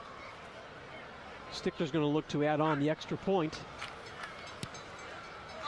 And the kick is true, so 1:12 left to go, 48-0. The Cougars on top on BCSN.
Springfield Blue Devils looking to receive the kickoff with 1:12 left to go before the half. And you've really got to believe at this point they're going to be ultra conservative. Well, this is an unusual situation to be in, quite frankly, and it's unusual for everybody. Springfield's a good team, fine coaches, great kids, and they just got caught totally deflated in the first half. And the other side of it is Southview is an extraordinary Division II football team that's going to be a playoff team this year. So they kind of caught Springfield a little low ebb, and they delivered a knockout blow early, and you're looking at a 48-zip lead. And it is a smart guy once said, it is what it is, and it's a tough situation. And Springfield's coming off a very difficult loss last week. They had the game won, and minutes and a half left to go, and Mershman for Bowling Green takes it away for a touchdown, and what looked like the fourth win of the season turns into the second loss. Yep, very tough. Football is it's a wonderful game. It can be a brutal game. It can be, a great game to learn life lessons. It's a myriad of many things, and it has highs and lows. Yes, it does, and I've been on both ends of it, believe me. Smith with the handoff. He'll get about 3 or 4 yards. Moves the pile ahead across the 20. Make it across the 30. And the clock winds down to under 1 minute before the Oregon City Schools halftime show on BCSN. And then a quarterback on this final series is Dirk Ruckman. He got the start. He and Shepler have shared the duties. Shepler's been very impressive in the fact that... I like him as an athlete. I'm impressed with the way he's competed tonight, Todd. If I was going to evaluate a high school youngster for college, they always send you their highlight games. When I actually did some of that, and what I would ask them to do is send me the game that their team was beaten by the most points. Because when it's going well, everyone wants the ball, everyone wants to make plays. Everyone looks good. I want to see how you react when you're really getting it taken to you. Now, how did you react? Because it's going to happen to you. I don't care who you are, you're Brett Favre or whomever. It's, Joe Montana. It's going to happen to you. And how did you react? And so, you learn a lot. And Shepler's a guy. If I was a college coach looking at Shepler tonight, I'd say he's a competitor for Springfield. That's the half. We're going to come back with the Oregon City Schools halftime show coming up. There's Coach Mazies. His team on top at the half, 48-0.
Could be.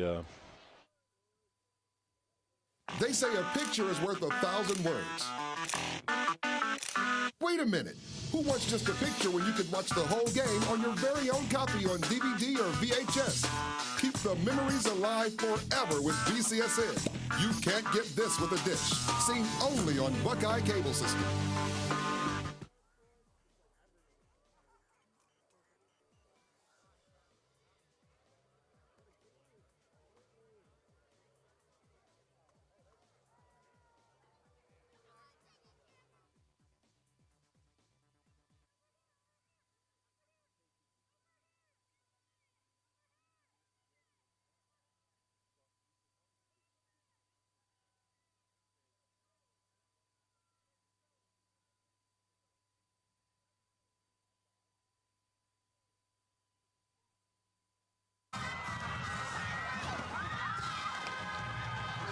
Devner, there's a quick pass on the slant. Grabbed in by Jimmy Hall. He'll get the first down. Cuts it back inside. Heads for the goal line. And he gets into the touchdown on the first.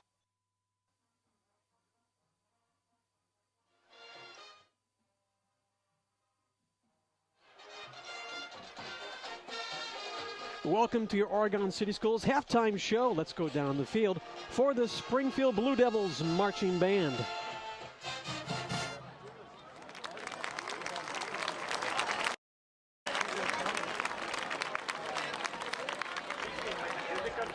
Our next song features our color guard. And no rock to Mr. Roboto.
We hope you enjoyed the Springfield Marching Band. The Oregon City Schools halftime show continues in a few minutes. Stay right here on BCSN.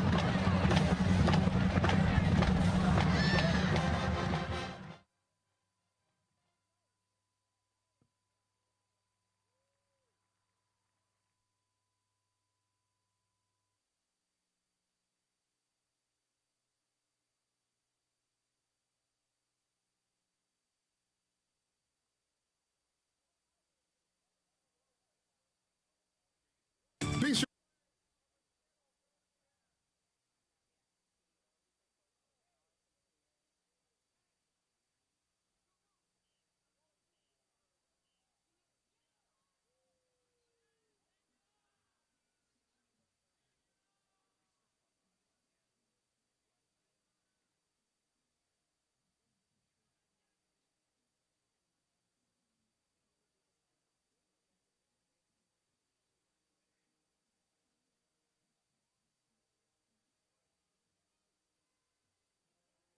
Be sure to visit bcsn.tv for the latest programming schedules, video highlights, and links to your favorite local teams. And while you're there, check out the BCSN shop for the current line of BCSN clothing and apparel.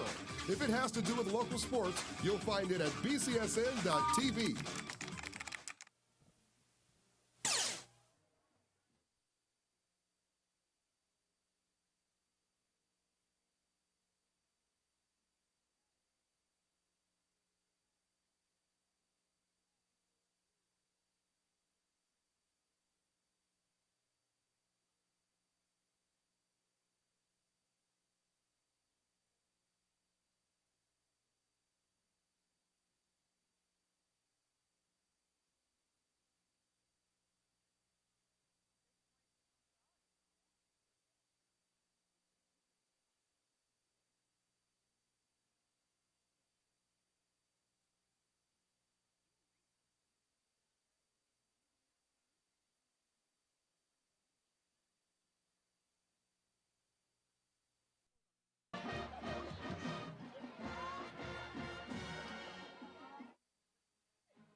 The Oregon City Schools halftime show continues, and at the half, Southview a commanding 48-0 lead over Springfield.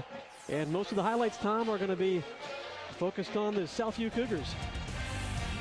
Well, they're a heck of a football team. That's obvious. Little runoff pattern to Jimmy Hall. We talked about him all night long. He's a kid that, he's only a junior, but he's going to be playing on Saturdays someplace in college football. He's got some skills. Talking about skills, their warrior quarterback, Alex Pitcock, he has a real ability. He's just like a rugged halfback. I mean, he can run the football. He's a leader, and he can throw it when they need to throw it. He's a very, very impressive young man. They school their quarterbacks very well here at Southview. And then Drew Stansley knows how, when he gets near the goal line, you blow into the chute and score a touchdown. And Big Ugly's up front did a nice job creating a space there. And this really was more poor tackling on Springfield's part. Quite honestly, you go almost untouched on a play, and Springfield just didn't do a nice job getting the ball. This is a go fade. Alex Pitcock to Sean Joplin, and once Sean catches it there, basically he's going to take it to the house. He's getting 2 strides per 5. He's real quick, and he's a D1 kind of college receiver. And at the half, it is 48-0. You look at the stats in the first half, and again, you can see how one-sided it is just by the stats. Yeah, well, the one that jumps out, if you look at total yards, 390 to 71. A couple of turnovers for Springfield.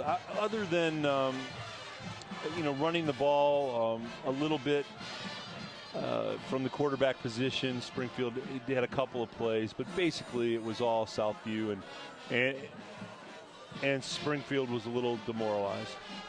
This is the Oregon City Schools halftime show. Let's go back down in the field and enjoy the home team. This is the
That is the Sylvania Southview Marching Band. Hope you enjoyed the Oregon City Schools halftime show. Stay with us. We've got the second half coming up on BCSN.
This is you.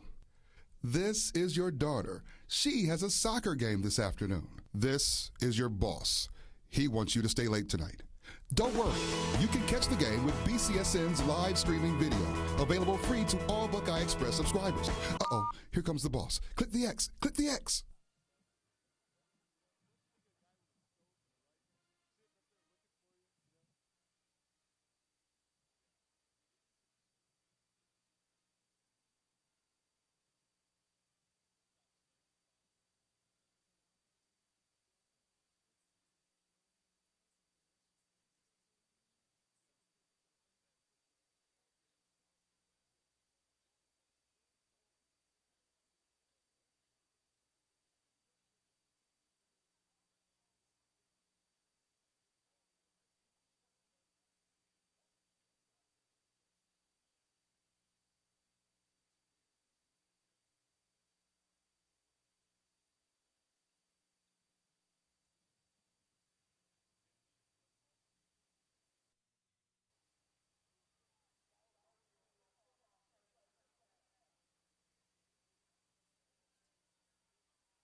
This BCSN production is brought to you by the Andersons. More for your home. Ballast GMC, doing business with character. And by Banner Mattress and Furniture.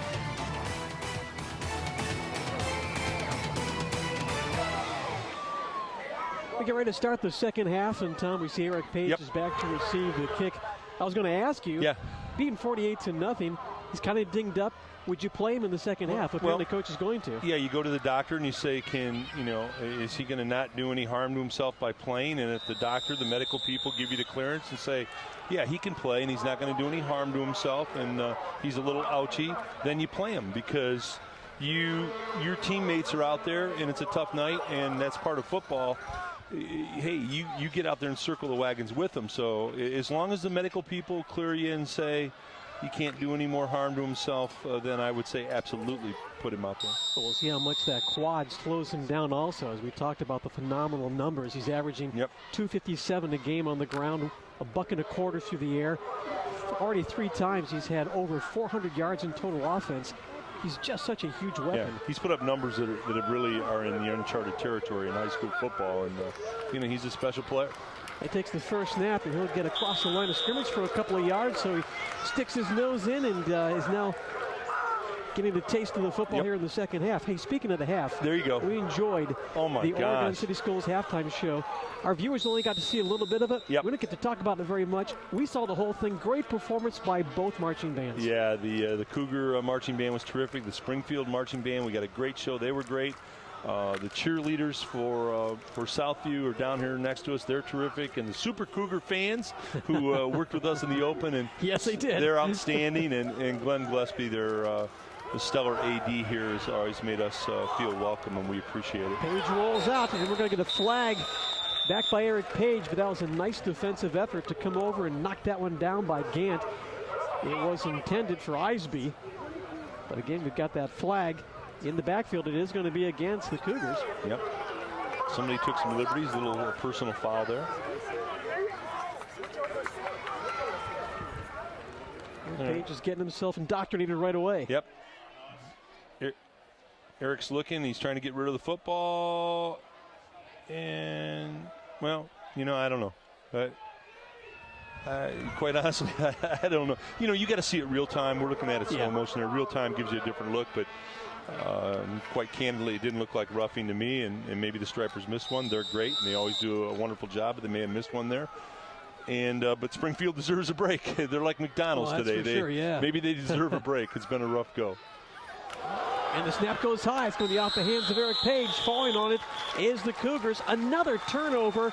And again, great field position for the Cougars as they start their first drive in the second half inside the 35-yard line of Springfield. Well, shotgun snap, and oh boy, Eric wasn't. I don't know the mix-up on the snap count, but certainly he wasn't ready for the ball. And I've had that happen to me too, and that's also embarrassing. So. How hard is it when you've been on the bench for an entire half to get mentally on the same page as everybody else? That's a good insight. Yeah, it takes a while to get into a flow of any game, and when you've been sitting there the whole first half, it's going to take you a couple series to even start to feel normal. Well, Joseph finds a big hole, then he turns to his right. He'll get about 9 yards on that first down carry. Well, there's two things going on here today. First of all, we've got to credit, and maybe we can. You're so much better at this than I am, Todd. Well, you're better at most things than I am, quite candidly. I doubt but maybe we can credit the big fat guys up front, the uglies, and they're not fat and ugly. I just say that about them, but they really are doing the job. I mean, we can get some numbers and go across because they're creating running seams for this offense. So it's about the big uglies up front for Southview, and the other side of the issue, unfortunately, for Springfield kids, they're just not tackling real well. We'll give their names a shout out in just a second. Second down. Joseph, there's a nice big hole. He still just pulls the defenders up to about the 17-yard line. Another first down. Let's run down that offensive line. Tackle at one side is Jim McMahon. Matt Coomers, another tackle. The guards, Justin Rosenblum, and also Nate McDaniel. The center is T.J. Gibbs. Well, and I like here the watch old 23 for Springfield. That's a great shot. I'm going to give him some props. Jake Glover, man, Jake's hanging on that one. Maybe we get another look. He isn't letting go, and I like that. Jake's saying, I'm hanging on to that leg until help comes. Hale's in the quarterback, hands it off. Joza again tries to sweep around the left side. He gets ridden down by Glover and company after a minimal pickup. You know, it's kind of a defensive rule. If you got a hold of something, you kind of hang on till you hope your buddies get there, and Jake Glover did that on the previous play. It was a pretty cool shot by our guys. And they're now looking at 2nd down and 8 yards to go. They'll work from the hash mark on the left side. Stanley and Hale in the backfield. Right on either side for the Cougars. Hale, quick throw to the sideline. Nice move by Joplin. Then he picked himself up at the 11-yard line. And they get 3rd down. Still about 3 yards to go for the 1st down. Joplin so quick on his feet. He tackled himself. Well, you know, Hale gets the ball. It's a quick out. Just a quick hitch, a sideline hitch. And, yeah, you know, Sean moves so fast. I think he may have out-slicked himself on that one. But Sean's a very good player. His dad was a great basketball coach at UT, and Sean's a very, very nice football player. Goes on the handoff, and he's got a nice hole. Spins around to the 5, still free, falls forward to the 2. Great 2nd and 3rd effort by Joza.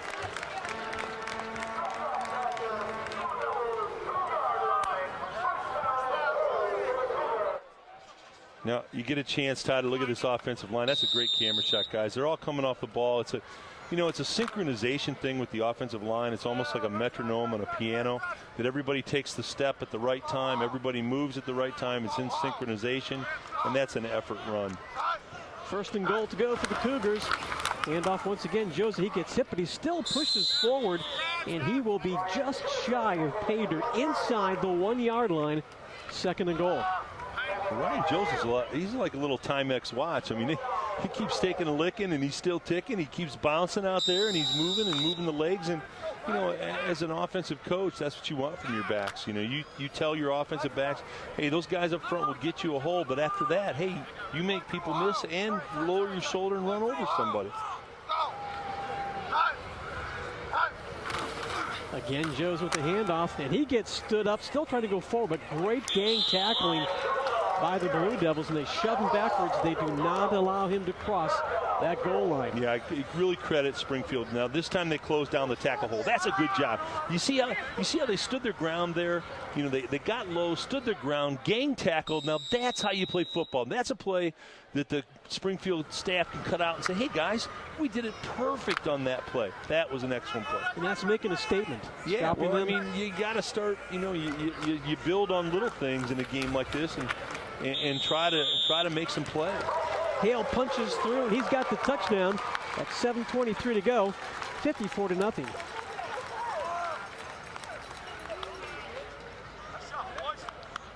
Extra point coming.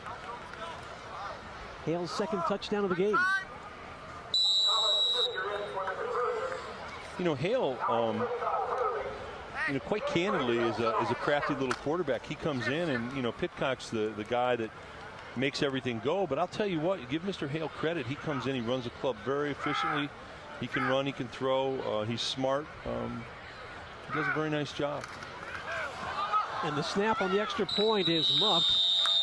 So that's the 2nd time they've failed in the PAT attempt. 7:23 to go in the 3rd. It is 54-0 on the touchdown run by Hale on BCSN.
7:23 remains in the third quarter. Springfield back to receive the kick.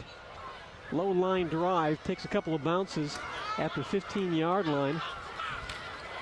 Spun down at about the 24-yard line. Well, Tom, that last drive by the Cougars, they did get another touchdown, but at least we saw some defensive plays by Springfield that really looked a lot better than we saw in the first half. Yeah, well, the tackling was better, and you know, you might say, well, that's kind of an oxymoron if you're down 54, but you find little things to cut out of the film and say, okay, guys, maybe we're getting our lunch handed to us today, but on this particular set of downs, you play to the defense the way that we wanted to play.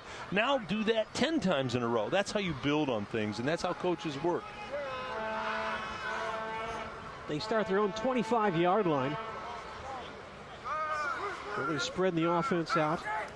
Eric Page will try to rumble off on the right side. You can see the speed that he has. He's got a quick 6 yards on that first hitter. But you can see how fast he gets those jets rolling. Yeah, again, you know, we've said it. You haven't really had a chance to see it tonight, but it's certainly been evident on another BCSN broadcast. This is one of the most dynamic backs in Northwestern Ohio, and you know, maybe he'll show you a glimpse of that. We don't know how hurt he is. He had a quad deal, and so he might not be, you know, obviously 100%, but maybe you'll get a glimpse of this tonight. Page this time tries the right side, finds a hole, has a first down, keeps those legs moving, quad problem and all. And he'll pick up about 11 yards on that carry. Well, that is definitely a glimpse of what we're talking about. It's a direct snap. It's really old single wing football from a spread formation. A direct snap to number 5, Eric Page. He just reads the crease. He makes one cut, cuts up inside, little stutter step there, and you know, it's a quick gain, and you move the chains. First and 10 from their own 42-yard line. Again, they spread it out, trying to create as much room as possible for Eric Page. And he gives the handoff this time to Smith. And Smith gets around the side, around the corner up to midfield. That's about 7 or 8 yards on that carry by Smith. Just having Page in there, yeah. Smith didn't have any kind of holes at all. Changes the whole paradigm of the ball game. And what happens is the big guys up front for Springfield, when they know Eric's back there, they block a little bit better. They stay with their blocks longer because they know that if they do that and he gets a crease, he can take it to the house on any play. So it makes the big guys up front, it makes them more active, it makes them come off their blocks with more enthusiasm. Triples on the right. Page is going to head in that direction. Now he cuts it back inside. Nice tackle before he could really get any running room. He'll be about 3 yards shy of the first down, so 3rd and 3. No, Eric got hit pretty good here. This is a good tackle. That's good. You see how they wrap both arms around that, and then we give number 44 his props. I'll tell you what, that's a first-class tackle. Greg Isley, he hit Page like face paint at a clown convention. I mean, he was all over him. He got the arms and drove through him, and that's the way you tackle people. 3rd and 3. Page rolls out. He's got a lot of pressure. Puts it up in the air. Had his open receiver, and then cutting across was Jimmy Hall to break it up and almost picked it off. Jimmy Hall timed that perfectly. Yeah, Jimmy Hall is, you know, you've been saying his name, Todd, a lot tonight on both sides of the field. Catching the football. It's a little cross action. Eric's trying to get out on the edge. This is thrown about a count late, and it's not Eric Page's fault. He had to get around the pressure on the edge. See, he has to make an extra move to get around the pressure. It's a count late, or he had a play. But Jimmy Hall is really a pretty special athlete.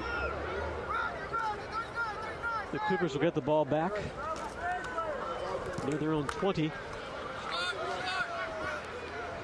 And it's going to roll just inside the 20-yard line. Jimmy Hall lets it run on by. And the Cougars take over with 4:39 left to go. Up by a score of 54-0. Back on offense they go. So it looks like we'll get to see Pidcock come back out again. Well, at this juncture in the game with 4:39 on the clock, you're up 54-0. This should be like going to Cougars and looking for ground chuck. You're just running the ball, you're slamming it in there, and if you break something, you break something. But you stay away from the pass game. You run the football, you grind it, you grind clock, and everybody gets out and play another day. Well, then the offset eye, so it looks like a running play. In fact, it is. Joseph takes that first hit, still falls forward for a couple of yards.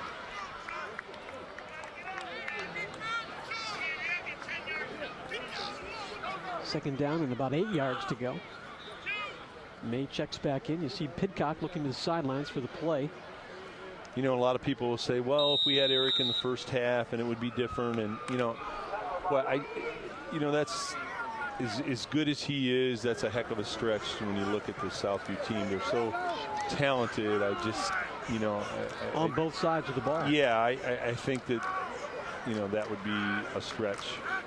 Again, the offset eye. There's the late pitch. May. He'll try to get around the corner. At the 20, he does have the corner to the 30. And he is literally ridden out of bounds at the 33-yard line, but that 12-yard run is going to move the chains. Yep. They're running a little, it's an interesting play. It's speed option out of the gun, which you don't normally see. So it gives it a little different dynamic, a different angle, and the pitch is a different angle. But you notice a little inside influence step to bring the defense inside, and then the Southview back takes it outside. That's a good bit of running there. I like the way May also moved the ball from his right hand to his left hand. You don't always see that a lot in high school. Yeah, M squared did a nice job, Maurice May. There's the handoff to Joseph. Boy, he saw that hole and he punched right through it. Joseph to the 30. Say goodbye. Joseph has one man to beat. He's to the 10, the 5. He gets ridden down. Did he get in? And he's going to be just shy, right at the goal line. Well, I give Ray Watson a lot of credit. First of all, we'll get it. Casey will give us another look at this. But Ray Watson, number 4 for Springfield. A lot of kids would have given up on this. Now watch it. It's a nice run, good cut.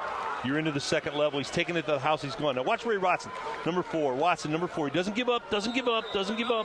And at the last minute, drags him down. That's a really nice effort. Well, he was pumping those arms, and he leaped to make sure he could make contact with Joseph. Ray Watson, that's an effort tackle there. First and goal to go from point-blank range.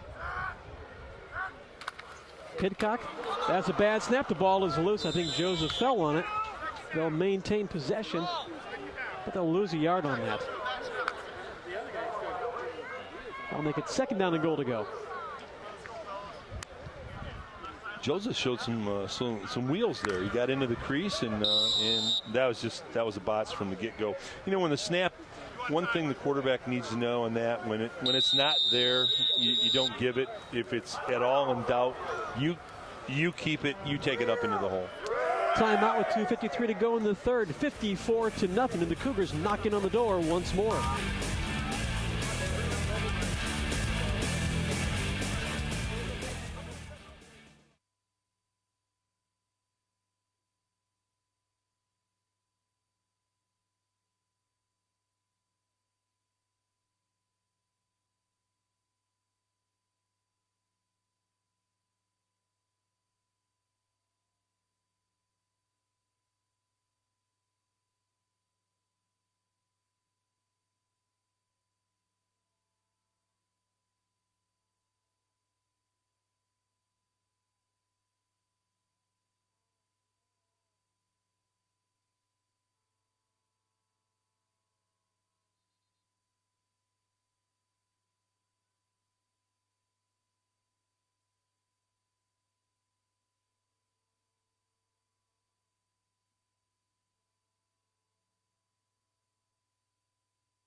Welcome back. The Cougars point-blank range. They got a second down and goal to go from about the 2-yard line. Full house backfield once more. There's Joseph. Tries to get up into the pile. Second effort. Keeps pushing. And Joseph's going to have another touchdown, and he earned it because he had that big run to set it up. Joseph's a nice little back. He's like a bowling ball with legs. He's low to the ground. He pumps those legs. He gets in there. He's a very, very solid inside runner. So another touchdown for Joza. That pushes it up to 60-0. You like right there. He just kept those legs churning. He's a bowling ball with legs. He, churns them and gets in there. Stichter looking for the extra point. This has been the one area they've had some problems tonight. This time it's down, and it is going to go wide to the right, so the difficulties continue on the PAT. 2 minutes and 48 seconds left to go here in the third quarter. This is a big game on BCSN this week. Now tune in to Under the Lights as Ken Watlington brings you 30 minutes of highlights, sound bites, and the top plays from the past week. It's Under the Lights. It airs on BCSN every Tuesday at 11 p.m. Yep, Kenny's very talented, does a terrific job. Absolutely. And that's a tough job to do. It is. It's a lot tougher than people think. Well, Springfield's going to get a second opportunity for Eric Page to make something happen.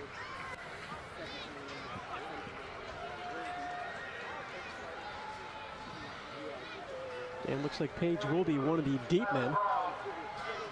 Now I guess at this point, they just want to get the ball into Page's hand as often as they can here. Yeah.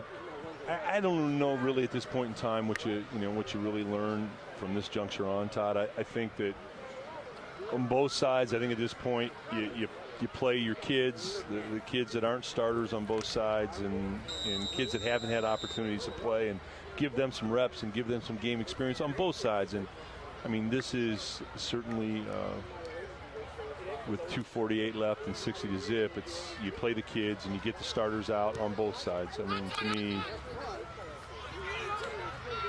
it's the way you look at it. Squib taken at the 30, up to about the 37-yard line. Eric Page will get his second opportunity under center, with perhaps a bit better field position than last time. Well, what you do is you make wholesale substitutions. You give other kids an opportunity to play, and really on both sides of the ball. Eric Page, in his last possession, picked up one first down. They were close to a second. We'll see that spread offense once more. In fact, Page lines up as a wideout as Shepler is back in the shotgun. Shepler looking that way. He rolls out. Has some time. Now he's going to tuck it away. He'll be up across the 40 to the 45. Gets ridden down at the 47-yard line. About a yard shy of the first down. Well, I have a lot of respect for Tony Shepler. I can't tell you, getting a good look at number 10 there, how hard it is to play when you're down, the way you're down on the board. And watch this young man. He gets a shotgun snap. He's looking to throw the ball. He gets out on the edge. He makes a little move there, a little deke inside, takes it outside. He's a very good runner. And he's a competitive guy. Well, a flag came out, and we'll see what this is. It's going to be coming back the other way.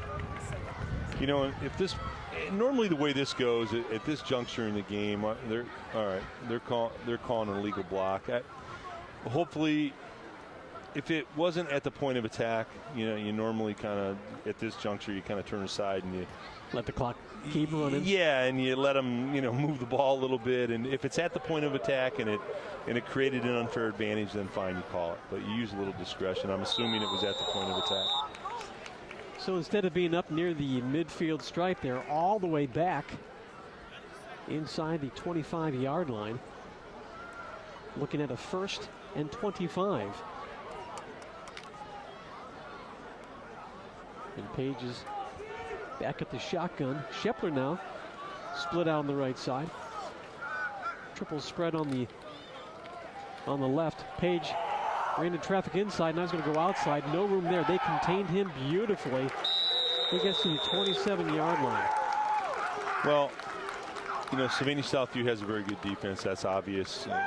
Being a master of the obvious, saying that they have an ability to run to the football. Defense is really somewhat simple in that if you run to the football and you have a lot of people running to the football, you don't create many spaces. And Eric Page had no space to do anything with. He's got to get space. He's got to get out on space. And Southview has not allowed him to do that. In the few snaps that he has had tonight. Two wideouts on either side. One man in the backfield along with Eric Page. And Page right up the middle. Ball's forward across the 30. That's going to bring up third down and still pretty close to 20 yards to go. Probably about 18 yards. Yep. And you can see, Todd, that Southview takes a lot of pride in their defense. Their coaching staff is very expert at coaching the defensive end of the game, and their coaching staff, offense or defense, you want to break down what they do. They're very good at it, and they coach it very well. And this is going to be a special team this year. You can see they have those qualities. Well, Springfield's going to take a timeout with 42 seconds to go before the end of the third quarter. They'll take one as well, 60-0 on BCSN.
We're 42 seconds away from the fourth and final quarter. As we head into that fourth quarter, Tom, what should both these teams be planning on doing? Well, it should be a JV game at this point. In the fourth quarter, 60-0. Both sides get their starters out. You let the young kids play, who are basically your JV kids who don't get opportunities under the lights on Friday for the most part, and let them play. Page drops back, rifles one on the slant. He was looking for Glover, led him a little bit too much, but Glover was right at that first down marker, so he knew where he had to be. They just could not connect, and it's going to bring up fourth down. Another punting situation for the Blue Devils. Probably the last thing they wanted is on an incomplete pass. The clock stops. Well, the thing about this is the Springfield kids will be down on themselves. But you know what? They're having a very nice season. They're doing a good job. Absolutely. They have a good program, good kids, good coaches. And sometimes you just run into it, and you run into somebody that is extremely good. And Southview is very, very good. And that's football. Jimmy Hall's going to let that bounce in front of him. He lets it roll past. Going to go just inside the 30-yard line to the 28-yard line, and with 26 seconds left to go in the third, the Cougars back on offense, and they've already put a big 6-0 up on the scoreboard. Yeah, Jimmy hasn't made really any mistakes tonight. Jimmy Hall, we've talked about him all night long, but Jimmy needs to, from a special teams element of that, come up, fair catch it, and save your team to 15 or 12. It doesn't make any difference today, but maybe next week it does make a difference, and Jimmy should come up and catch that ball. We saw Denard Pinckney coming in, and he'll be taking over the quarterbacking chores. He's like the wide receiver post. And then working the shotgun.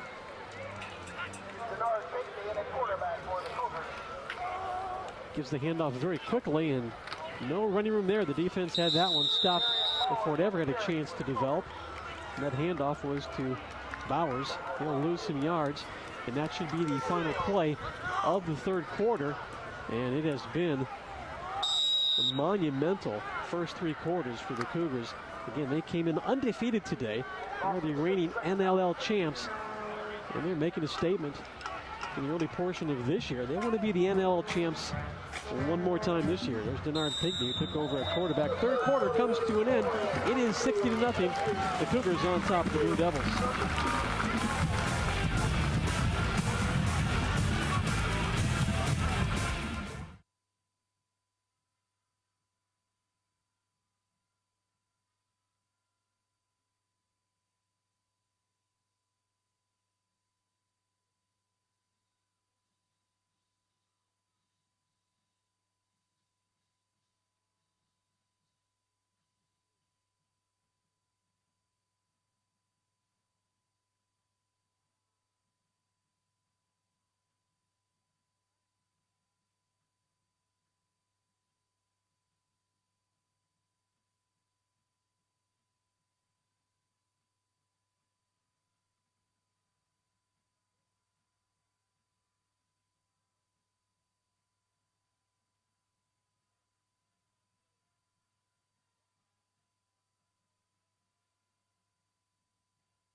get ready to start the fourth quarter.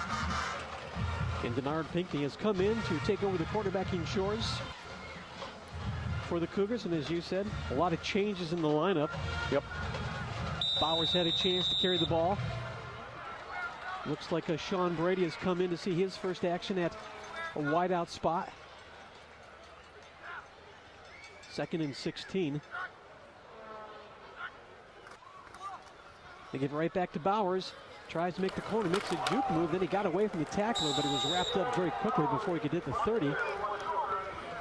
He got past the original line of scrimmage, but it's now 3rd and still about 8 to go. Well, you look at the board and it's 6-0 with 11:43 left in the game, and you say, gee, what is there to be excited about? Well, for the young kids down there that are getting opportunities to play under the big lights on Friday night in the BCSN camera and lens, it is exciting to them, and Yeah. it's really like doing a JV game on BCSN now. You're going to get the younger kids, they're going to get opportunities to get reps, and that's a very neat thing.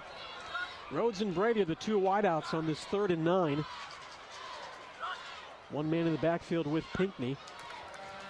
That's Bowers. On the play action, Pinckney steps up, lofts it across the middle. He had Stanley wide open off his hands as he tried to make the turn near midfield. Well, it's really hard to say.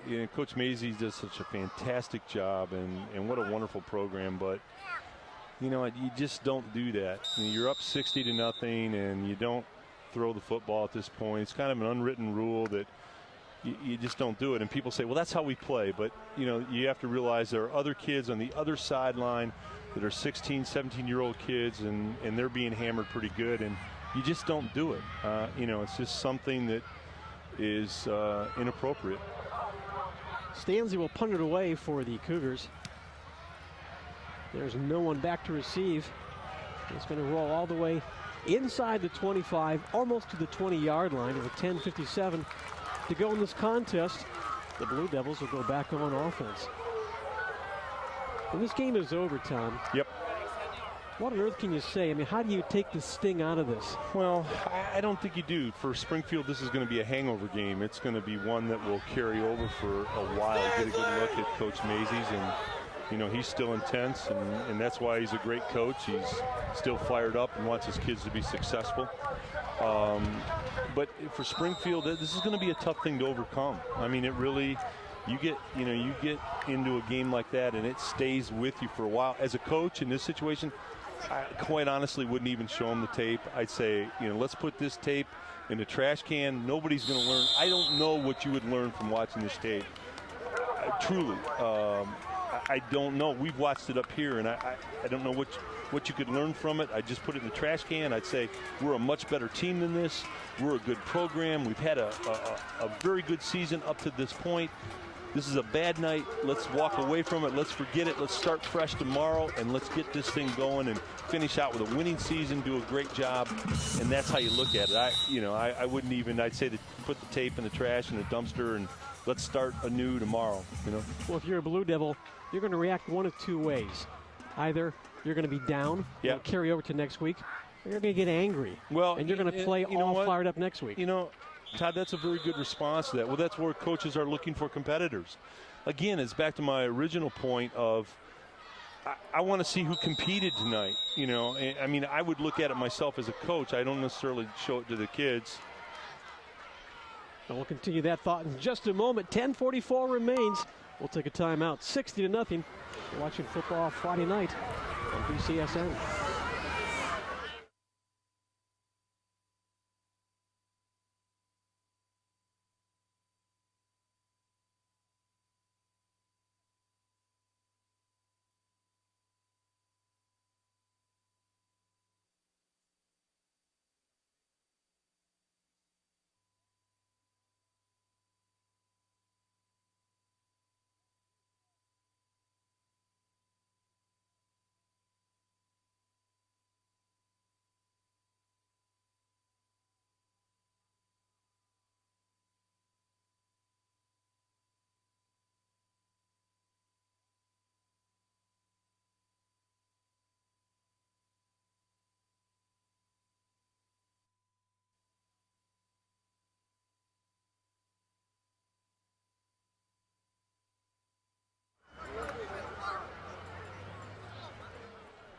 Just under 11 minutes remain in this contest in the NLL, but hey, stay with us because before this is done, we'll be telling you the Ballas big play of the game and also announcing the National City Player of the game. There's been a lot of big plays to look at from the Southview Cougars. Well, you know, we're stating the obvious. This is a very, very special Southview team. They're extraordinarily well coached. They're a terrific team. They can run, they can throw, they can play defense, they can play special teams. They can do a little bit of everything. I don't think you saw the real Springfield tonight. I think they're well coached. They're a good program. They're having a nice year, but I don't think you saw the real Springfield team tonight. And Glover takes that screen pass to about the 14-yard line. It's going to be well shy of the first down. And I'm certainly not saying that if Eric Page plays in the first half, from what we've seen tonight, that it's a different game. I'm not saying that at all, but I certainly think it would have been a more competitive effort by the Blue Devils.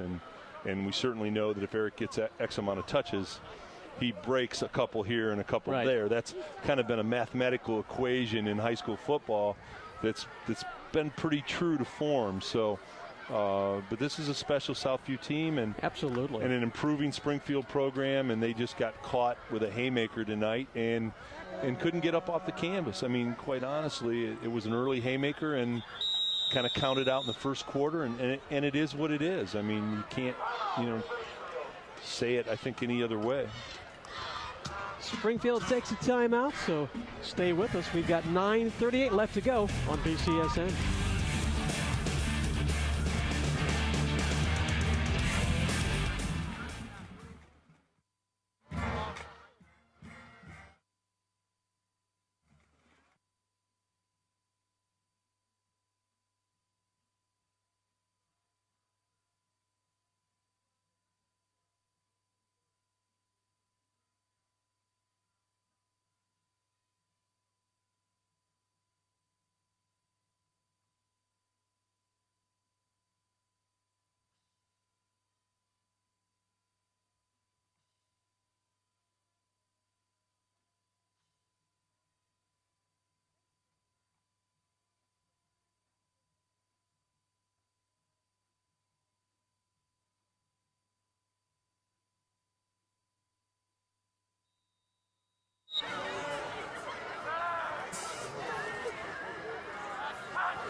Ruckman throws it across the middle. That one's going to be picked off at the 40-yard line.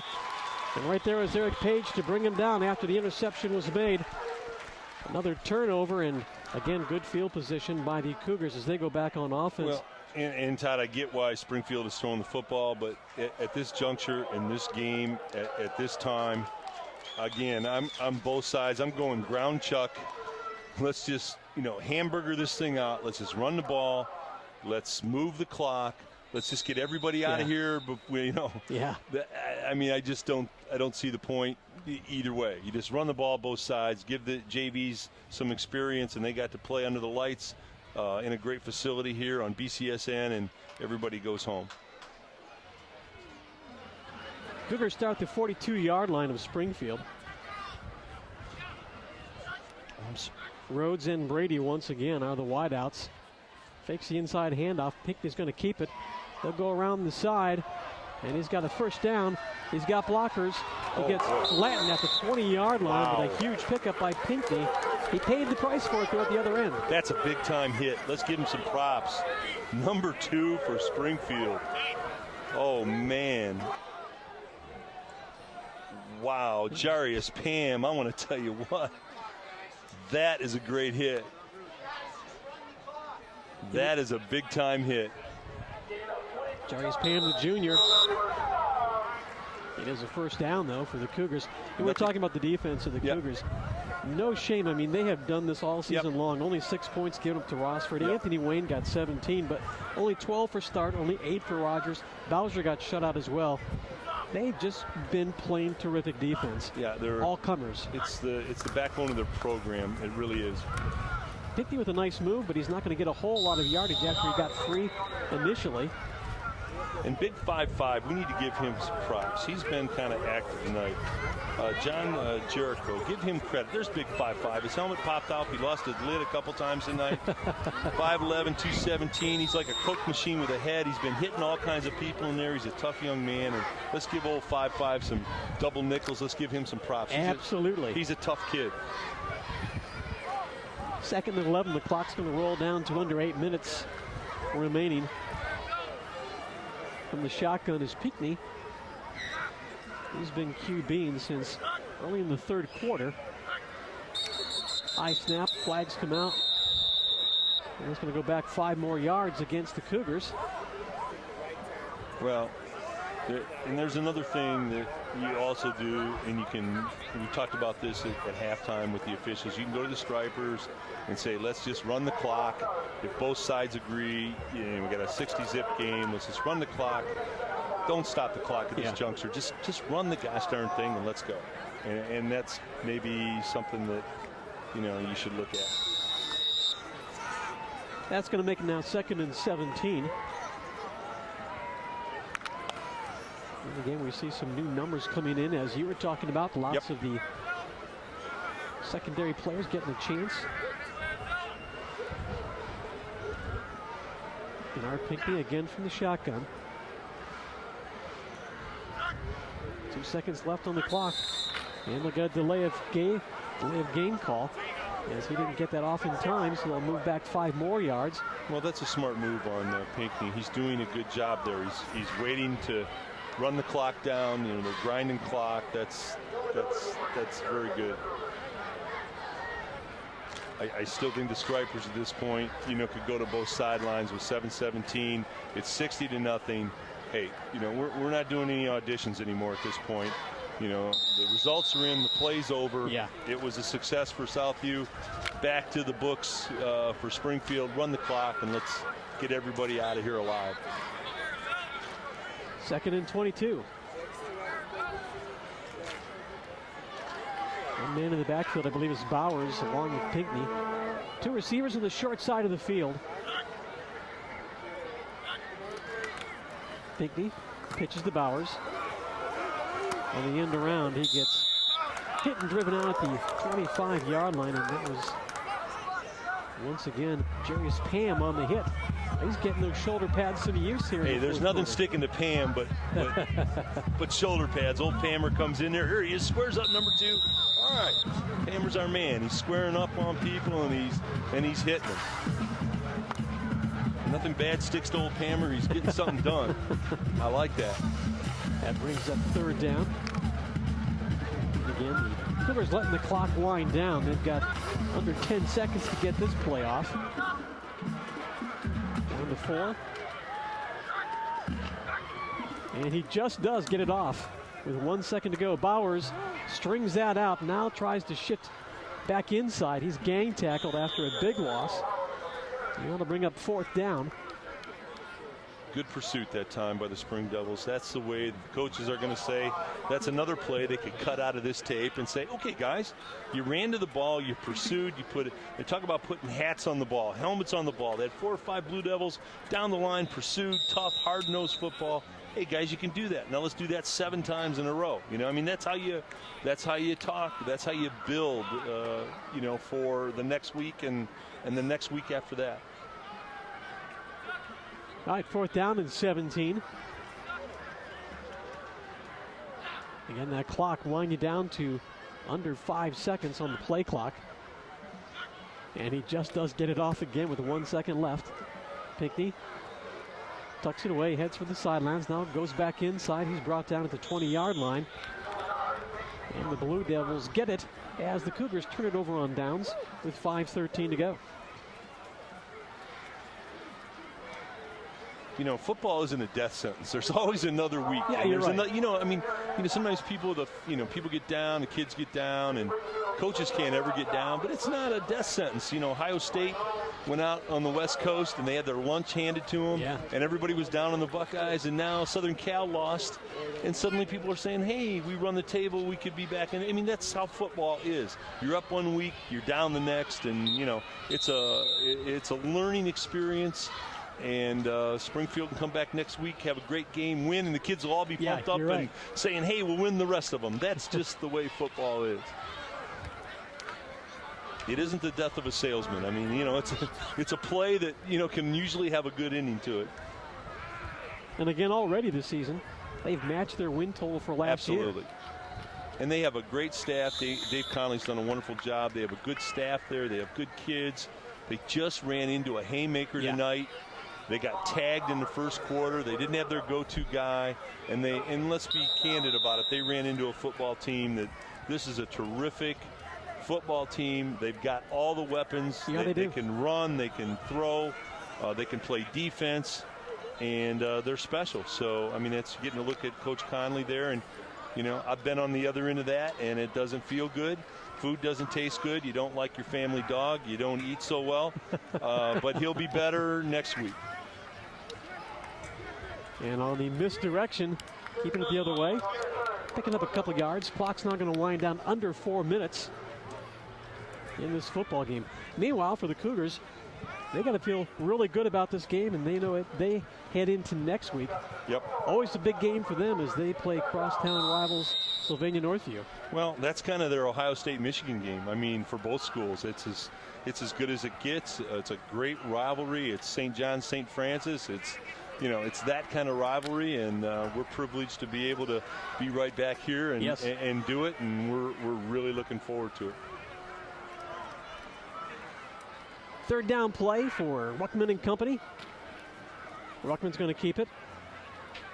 And he gets flipped head over heels, and he'll be shy of the first down and brings up fourth down. 3 minutes left to go. Hey, don't forget, we've got the National City Player of the Game coming up, and also we're sharing the Dallas Big Play of the Game. Right now, though, it's fourth down. And the Cougars will get it back one more time, and you would expect to see 3 or 4 pretty simple running plays when they get it back. Yep. As we saw the last time. That's how you do it. I'm always scared when the punter starts counting them up. That scares the heck out of me.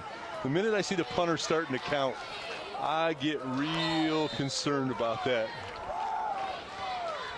Well, the National City Player of the Game is going to be Jimmy Hall. We've called his name a lot, and he's had a very exciting big day today. Wow, he is a special-looking athlete. Here he's catching the runoff pattern, turns it up. You know, he's got good hands, smooth in the field. He's elusive. He's got a real quick first step. And that's just on the offensive side. You know, on the defensive side, he does things too. He is, again, he's a young man that down the road will be playing on Saturdays and playing some college football. So James Hall is the National City Player of the Game on a big night for the Cougars. There you see him. Done a nice job tonight, Jim. You should be very happy with yourself. And he's going to congratulate all his teammates, and that's just the kind of young man that he is. You know, I had a rule, Todd, when I was coaching. When I see my punter out there and he gets a funny look on his face, his head goes on a swivel, and he starts counting that guys. Finger starts time out immediately. If the old punter's starting to count them up, it's time to call a timeout. Because something bad is going to happen. And you just saw that take place. There's Bowers on the handoff. He bounces off the initial contact. Now he finds some running room down the sideline. The flag comes out as he was shoved out of bounds by Collins, Devon Collins. Now we told you we'd have the Dallas Big Play of the Game. And right there is going to be the gentleman that made it happen. John Joplin's had so many big plays in his career. Yeah, he's a terrific receiver. Pitcock in the shotgun. It's a go fade down the sideline. Pitcock winds up, throws it as far as he can, drops it a rainbow into Sean. And once Sean gets in that position, see that rainbow, you drop it in over the top. You can't defend it. It's too high. It comes down on the perfect arc. And then once Sean gets it in that position, he's going to take it to the house. And we had talked at the beginning of the game about just his numbers. Anytime you've got a receiver averaging more than 20 yards per reception. 20 yards per catch, that is very special. In the NFL, if you're averaging 10, that's really good. 20 special. 18's Hall of Fame. So the young man has done a good job. And also Mr. Pitcock, You're right. number 7, who gets him the football. It's a two-way street, and Alex certainly threw it out there, about 45 yards in the air. But the important thing is he dropped it in over the top where the receiver could get it and the defender couldn't make a play. And it looks like Pitcock is just going to be, the quarterback is Pinkney. He'll just take a knee with 1:37 left to go. Well, 60-0 is going to be the final score. Yep. Very lopsided win for the Cougars. They'll come back and play Sylvania Northview next week. Just reload if you're Springfield. Well, it's what we talked about. This is a special Southview team, and that's obvious to everyone.